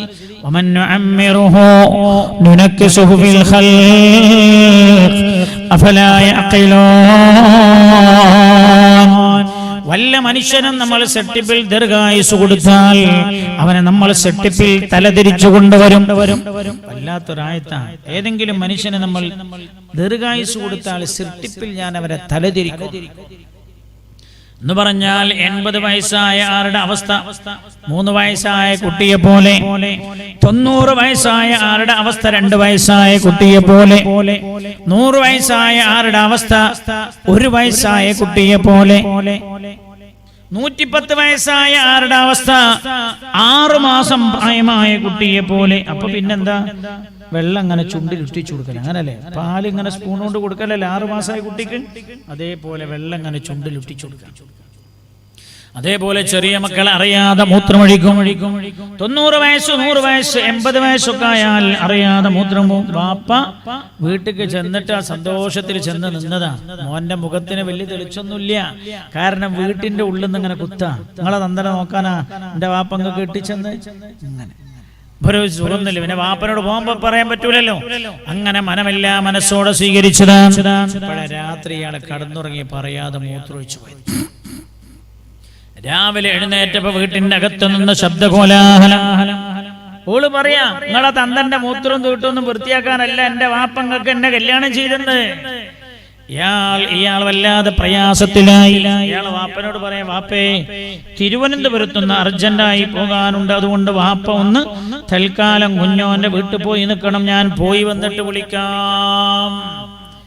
6 ദിവസം എന്റെ പൊന്നമോന്റെ അടുത്ത് പോയി നിൽക്കണോന്ന് ആഗ്രഹിച്ച വാപ്പേ ഒരൊറ്റ രാവ് കൊണ്ട് തന്നെ കൈയൊഴിയ. എന്റെ പ്രിയമുള്ളവരെ, എനിക്കും നിങ്ങൾക്കൊക്കെ വരാനുള്ള അവസ്ഥ പറയാ. ആർക്കും വേണ്ടാതെ ആവുകയാണ്. ഞാൻ ഇതിനു മുമ്പ് ഒരു കുടുംബത്തിലെ ഉമ്മയുടെ കാര്യത്തിൽ ഒരു മധ്യസ്ഥത്തിനിരുന്നു. എന്താ അറിയോ? മധ്യസ്ഥന് 5 കുട്ടികളുണ്ട്. ഉമ്മാനെ നോക്കാൻ ആരും തയ്യാറില്ല. എന്താ? അമ്മക്ക് വയസ്സായി, ചെന്നിയ, അവിടെ ഇവിടെയൊക്കെ തുപ്പും, അറിയാതെ മൂത്രം പോവും. അവസാനം ഈ മധ്യസ്ഥത്തിന് ഇരുന്നപ്പോ എല്ലാരും കൂടി പറയാ, ഉസ്താദേ ഉമ്മാനെ നോക്കാന്നല്ല ഞങ്ങൾക്ക് ബാധ്യതയില്ല, സ്വത്ത് എഴുതി കൊടുക്കണ സമയത്ത് 5 സെന്റ് ഞങ്ങൾ അധികം ചെറിയ മോക്ക് എഴുതി കൊടുത്തത് ഉമ്മാനെ നോക്കാന്നുള്ള കരാറിലാണ്. ഓള് നോക്കണോന്ന് ഞാൻ അവരോട് ചോദിച്ചു. 5 സെന്റും ഉമ്മയും തമ്മിൽ നിങ്ങളും ഉമ്മയും തമ്മിലുള്ള ബന്ധം 5 സെന്റിന്റെ ബന്ധമാണോ എന്ന് ഞാൻ ചോദിക്കേണ്ടി വന്നുപോയി. പ്രിയമുള്ളവരെ, ആർക്കും വേണ്ടാത്ത കാലമാണത്. ഞാൻ പറഞ്ഞു വന്നത്, ചെറുപ്പക്കാരികളെ, നിങ്ങളുടെ കൂടെ കടന്നു പോകുന്ന ഓരോ സെക്കൻഡുകളും തിരിച്ചു കിട്ടാത്ത സെക്കൻഡുകളാണ്. ഇനി 90 വയസ്സിന് മീതെ വല്ല മനുഷ്യനും ജീവിക്കാൻ അവസ്ഥ ഉണ്ടായാലോ, ആ അവസ്ഥ എന്താ പറയുക? കൂമന്റെ അവസ്ഥയുമായി. എന്താ കൂമന്റെ അവസ്ഥ? ഉപ്പാ ചായ കുടിച്ചോ? ഉപ്പാ മരുന്ന് കഴിച്ചിരുന്നോ? കഴിച്ചിട്ടില്ലേ? ഉപ്പാ കുറെ സമയായില്ലേ വലത്തോട്ട് ചെരിഞ്ഞു കിടക്കുന്നു, ഇനി ഇടത്തോട്ട് മാറിക്കിടക്കണോ? മൂപ്പർക്ക് എന്തായാലും തിരക്കടില്ല. ഒരു ശബ്ദം 90 to 120 വരെ കൂമനാണ് ആയുസ് കൊടുത്തത് എന്ന് പറഞ്ഞാൽ കൂമന്റെ അവസ്ഥയാ 90 കഴിഞ്ഞ മനുഷ്യന്റെ അവസ്ഥ. പ്രിയമുള്ളവരെ, അല്ലാഹുവിന്റെ ഹബീബ് ചോദിച്ചില്ലേ സ്വല്ലല്ലാഹു അലൈഹി വസല്ലം, ബാദിറു ബിൽ അമാലി സബഅ, 7 കാര്യം നിങ്ങൾക്ക് വന്നെത്തുന്നതിന് മുമ്പ്, 7ൽ ഒരു കാര്യം നിങ്ങളെ പിടികൂടുന്നതിന് മുമ്പ്, 7 കാര്യങ്ങൾക്ക് മുമ്പ് നിങ്ങൾ അമൽ ചെയ്ത് സ്വർഗം നേടണേ. ബാദിറു ബിൽ അമാലി സബഅ ഹൽ തൻതദിറൂന ഇല്ലാ ഫഖറൻ മുൻസിയ. ഒന്നുകിൽ നിങ്ങളെ പിടിവിടാനിരിക്കുന്നത് അല്ലാഹുവിനെ പോലും അർപ്പിച്ചു കളയുന്ന ദാരിദ്ര്യമാകാം. ചില ആളുകൾ ബിസിനസ് കൊണ്ട് ചെയ്തിട്ട് ഇവിടുന്ന് ഭൂമി മറിച്ച് അപ്പുറത്ത് മറിച്ച് അവിടുന്ന് മറിച്ചിട്ട് 2 കൊല്ലം കൊണ്ട് ആ നാട്ടിലെ കോടീശ്വരനാ. എന്നാൽ 6ാമത്തെ കൊല്ലം ആ നാട്ടിലെ ഏറ്റവും വലിയ പാപ്പരനാണ്. ഹൽ തൻതദിറൂന ഇല്ലാ ഫഖറൻ മുൻസിയ, അല്ലാഹുവിനെ തന്നെ മറപ്പിച്ചു കളയുന്ന ദാരിദ്ര്യമാകാം നിങ്ങളെ പിടികൂടുന്നത്. പറയാൻ പറ്റൂലല്ലോ, നിങ്ങളെ ദാരിദ്ര്യം പിടികൂടിയേക്കാം. ഞാൻ ഓർത്തു പോവാണ്. ഞാൻ ഇപ്പം എൻ്റെ മനസ്സിലേക്ക് ഓർമ്മ വരിക. കഴിഞ്ഞ ആഴ്ച ഞാൻ എൻ്റെ പള്ളിയിൽ ഇങ്ങനെ ഇരിക്കുമ്പോൾ ഒരു ചെറുപ്പക്കാരൻ എന്നോട് പറഞ്ഞു, ഉസ്താദേ, ഒരൊറ്റ ജമാഅത്തിന് ഞാൻ പള്ളിയിൽ പോയില്ല വെള്ളിയാഴ്ച അല്ലാതെ. അതെന്നെ എൻ്റെ നാട്ടിലും ഞാൻ പോകാറില്ല. ഞാൻ മറ്റു ദൂരത്തുള്ള പള്ളികളിലാണ് പോകാറുള്ളത്. എന്താ വിഷയം എന്നറിയോ? ഇയാളെ നാട്ടിലെ വലിയ അഭിമാനമുള്ള മനുഷ്യനായിരുന്നു, നല്ല പൈസ ഉണ്ടായിരുന്നു. ഇപ്പോൾ കോടിക്കണക്കിന് ഉറുപ്പികയുടെ കടക്കാരനാണ്. ഹൽ തൻതദിറൂന ഇല്ലാ ഫഖറൻ മുൻസിയ. എന്നിട്ടവൻ പറയാൻ, ഒരു കാറിന്റെ ഘട്ടം ചെലവഴിച്ചാലോ എന്ന് ഞാൻ എത്രയോ തവണ ചിന്തിച്ചു. ഈമാൻ നഷ്ടപ്പെട്ടു പോകുമെന്ന് കരുതിയിട്ട് ഞാൻ പിടിച്ചു നിൽക്കാം. നിങ്ങൾ അല്ലാഹുവിനെ മറപ്പിച്ചു കളയുന്ന ദാരിദ്ര്യത്തെ അല്ലാതെ നിങ്ങൾ പ്രതീക്ഷിക്കുന്നുണ്ടോ? അങ്ങനെയുള്ള ദാരിദ്ര്യം നിങ്ങൾക്ക് വന്നു ചേരുന്നതിന് മുമ്പ് നിങ്ങൾ അമൽ ചെയ്ത് സ്വർഗം വാങ്ങണേ. ഇനി ദാരിദ്ര്യമല്ല നിങ്ങളെ പിടികൂടിയത് എന്ന് വെക്കുക. അല്ലാഹുവിനെ ധിക്കരിക്കാൻ പ്രേരിപ്പിക്കുന്ന സാമ്പത്തികമാകാം ഒരു പക്ഷേ നിങ്ങളെ പിടികൂടുന്നത്. ചില ആളുകളുടെ കയ്യിൽ പൈസ വരുമ്പോഴാ ഓൽക്ക് വേണ്ടാത്ത തമ്മാടിത്തരൊക്കെ തോന്നും.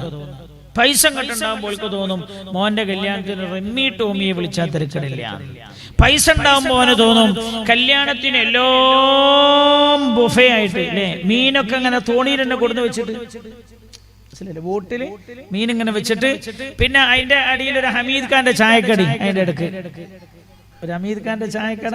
എന്നിട്ട് അതിൽ എല്ലാവിധ ചായ, പച്ച ചായ, ചുവപ്പ് ചായ, മഞ്ഞ ചായ, പിന്നെന്തൊക്കെ ചായ അല്ലേ, എന്തൊക്കെ ചായ മതാജി, ഏലക്ക, എല്ലാ ഐറ്റംസ് ചായ അതിലെല്ലുണ്ട്. പിന്നെ ബിരിയാണി, പോത്ത് ബിരിയാണി, ആട് ബിരിയാണി, കാട ബിരിയാണി, ഇങ്ങനെ തുടങ്ങിയിട്ടല്ലോ. അപ്പൊ അവന് കുറച്ച് പൈസ ഉണ്ടായപ്പോ അവന് തോന്നാണ് ഈ നാട്ടിൽ എന്റെ മാതിരി കല്യാണം കഴിക്കാൻ ആർക്കും കഴിയൂലെന്നത് ബോധ്യപ്പെടുത്തിയ തിരക്കടില്ല. അവന് നല്ല ഗാനമേളക്ക് പെൺകുട്ടികളെ കൊണ്ടുവന്ന് പാട്ട് പാടിച്ചു. പള്ളിയിൽ ഉസ്താദ് പ്രസംഗിച്ചു, അങ്ങനൊന്നും ചെയ്യരുത്. ആരോ പറയാൻ? പള്ളിയിലെ ഉസ്താദ് പ്രസംഗിച്ചപ്പോ പിന്നെ അടുത്തത് ഇവന്റെ ഭീഷണി എന്താ അറിയോ? പള്ളിന്റെ ഒരു കാര്യം പറഞ്ഞ് എന്റെ അടുത്തേക്ക് വരണ്ട. പള്ളിയിലെ മുസ്ലിയാരെ പുറത്താക്കാതെ പള്ളിയുടെ കാര്യവും പറഞ്ഞെന്റെ അടുത്തേക്ക് വരണ്ട. ധിക്കാരിയായി മാറുന്ന സാമ്പത്തികമാകാം നിങ്ങളുടെ കയ്യിലേക്ക് വന്നു ചേരുന്നത്. അല്ലെങ്കിലോ നിങ്ങളെ ആകെ തകർത്തിക്കളയുന്ന രോഗമാകാം നിങ്ങളെ പിടികൂടുന്നത്. 26 വയസ്സുവരെ ഫുട്ബോൾ കളിച്ചിരുന്നതാണ്. 27ാമത്തെ വയസ്സിലാ ക്യാൻസർ രോഗിയായി മാറുന്നത്. ഒരൊറ്റ ഭക്ത നിസ്കരിക്കാനോ സമയം കിട്ടിയിട്ടില്ല. ക്ലബിന് വേണ്ടി പണിയെടുക്കണ പണിയായിരുന്നു, അള്ളാഹുവിന് വേണ്ടിയായിരുന്നില്ല പണി. ഞാൻ ഒരിക്കൽ വയത് കഴിഞ്ഞ് പോകുമ്പോൾ കുറെ മുമ്പ് ഒരു വേൾഡ് കപ്പിന്റെ സമയത്ത്, ഇനിയിപ്പോ വേൾഡ് കപ്പ് വരുന്നുണ്ട്, അത് ഖത്തറിലായതുകൊണ്ട് അത് വലിയ സ്വാലിഹായ അമലാന്നാ പലരും മനസ്സിലാക്കിയത്. ഖത്തറിലായതുകൊണ്ട് വേൾഡ് കപ്പ് കാണാന്നുള്ളത് സുന്നത്താന്ന് ആരോ ധരിച്ചോ നിങ്ങൾക്ക് അറിയില്ല. സമയം ഔറത്ത് കാണുന്ന രീതിയിലാണെങ്കിലോ കളിക്കാരന്റെ ഔറത്ത് കാണുമ്പോൾ അത് ഹറാമായി. റബ്ബ് സുബ്ഹാനഹു വ തആല റബ്ബ് പുറത്തു തരട്ടെ. നിങ്ങൾക്ക് തോന്നും മുസ്ലിയാരെ ഇന്നത്തെ കാലത്ത് പറയേണ്ട വയലാണോ നിങ്ങളിപ്പോ ഈ പറയണത്? അത് ആരെന്നെ പൊട്ടനെന്ന് പറഞ്ഞാലും തിരക്കടില്ല, ഞാൻ അതിന്റെ അപ്പുറത്തൊക്കെ പറഞ്ഞാലും ഒന്നും തിരക്കടില്ല. ഞാൻ ഇങ്ങനെ ഓർക്ക വേൾഡ് കപ്പിന്റെ സമയത്ത് കുറെ ചെറുപ്പക്കാരുണ്ട് രാത്രി 2 മണിക്ക് ഇങ്ങനെ പോണ്ടല്ലോ, വലിയൊരു ബോർഡ് താങ്ങി പിടിച്ചിട്ട്. അപ്പൊ ഞാൻ കരുതിയത് വല്ല പാർട്ടി സമ്മേളനത്തിന് ബോർഡാവുന്ന. ഞാനിന്നിങ്ങനെ എത്തി നോക്കുമ്പോൾ അന്ന് അതിൽ ഞാൻ കണ്ടത് റൊണാൾഡോയുടെ ഫോട്ടോ. അപ്പൊ റൊണാൾഡോയുടെ വലിയ കട്ടൗട്ട് ഉണ്ടാക്കിയിട്ട് 12 ചെറുപ്പക്കാരത് തോളിൽ ഇങ്ങനെ ചുമന്നിട്ട് പോവാ. അയ്യോ ഫായിദ, അയ്യോ ഫായിദ. ഈ ചങ്ങായി അറിയാണെങ്കിൽ തിരക്കടില്ല, ചിലപ്പോ റൊണാൾഡോ അറിഞ്ഞ ഒരു 10 രൂപയെങ്കിലും കൊടുത്താലൊരു കാര്യമുണ്ടല്ലോ. അയ്യോ ഫായിദ. അല്ലാഹു തആല തന്ന ആരോഗ്യം നമ്മൾ വിനിയോഗിക്കുന്നത് എന്തിലാവണം? അല്ലാഹുവിന്റെ തൃപ്തിയിലാകണോ?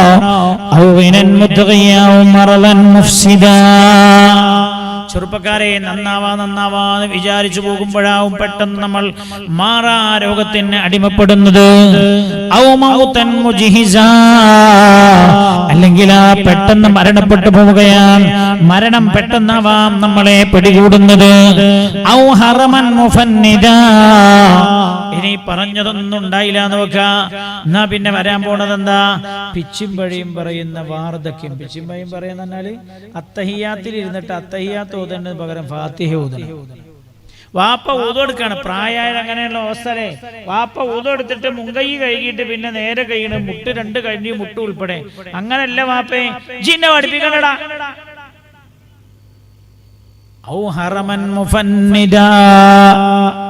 പിച്ചയും പഴിയും പറയുന്ന വാർദ്ധക്യമാകാം നിങ്ങളെ പിടികൂടുന്നത്.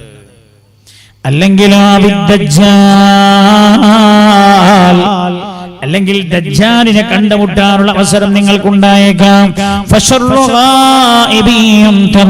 പ്രതീക്ഷിക്കപ്പെടുന്നതിൽ ഏറ്റവും വലിയ നാശമാണവൻ. അല്ലെങ്കിൽ ഖിയാമത്ത് നാളിനെയാകാം നിങ്ങൾ കണ്ടുമുട്ടുന്നത്. ഖിയാമത്ത് നാളിന്റെ അവസ്ഥ വളരെ ഭീകരമാണ്. ഇങ്ങനെയൊക്കെയാണ്, ഇതൊക്കെയാണ് ജീവിതം. അതുകൊണ്ട് പുണ്യനബി പറയാൻ കിട്ടിയ അവസരം നന്നായി ഉപയോഗപ്പെടുത്തണം എന്ന് ശഫീഉനാ റസൂലുള്ളാഹ്. ഹർറഹീമീനായ റബ്ബേ, നീ ഞങ്ങളെ അനുഗ്രഹിക്കണേ റബ്ബേ. ഏറ്റവും നല്ല ചില അവസരം നമ്മളിലൂടെ കടന്നു പോണതിൽ ഒന്നാണ് റജബ് അല്ലേ? മാർച്ച് 1 റജബ് 27 പകലാണല്ലോ. നോമ്പ് സുന്നത്തുണ്ട്. റജബിൽ തന്നെ ഫുള്ളും നോമ്പുകൾ സുന്നത്തുണ്ട്. ഇനി കടന്നു വരുന്നത് ശഅബാനാ. ശഅബാന്റെ അവസ്ഥ എന്താ? ചില ആളുകൾ പറയാം റമദാന്റെ തലേന്ന് വേണം തൗബ ചെയ്യാൻ. അല്ല, തൗബ തന്നെ, നന്നാവൽ ഇന്ന് തന്നെ. ഇൻഷാ അല്ലാഹ് ഞാൻ ദുആയിലേക്ക് കടക്കാൻ പോവാ. ഞാൻ പറഞ്ഞല്ലോ ദീർഘമായി സംസാരിക്കുന്നില്ലെന്ന്.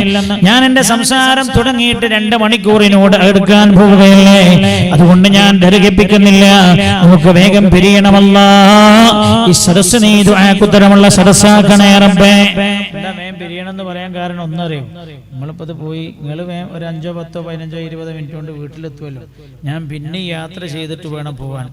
മാത്രമല്ല രാവിലെ നീച്ചിട്ട് പിന്നെ സുബഹി കഴിഞ്ഞിട്ട് ഒരു 6, 10 ആവുമ്പോൾ പിന്നീട് ഒരു 1-2 മണിക്കൂർ വർത്താനം പറയാം. അതുകൊണ്ട് നമ്മൾ ദീർഘിപ്പിക്കുന്നില്ല. തൗബയുടെ സെക്കൻഡുകൾ ഈ സെക്കൻഡുകൾ തന്നെയാണ്. അല്ലാഹു പുറത്തരും. പഠിച്ചോനെ ഞാൻ നന്നാവാൻ തീരുമാനിക്കുക, റബ്ബേ എൻ്റെ അടുത്തുനിന്ന് വന്നതൊക്കെ പുറത്തരണേ എന്ന് കൽബറിഞ്ഞ് പറഞ്ഞാൽ അല്ലാഹു പുറത്തു തരും. ഒരു സെക്കൻഡ് മതി ഒരു മനുഷ്യൻ നന്നാവാൻ.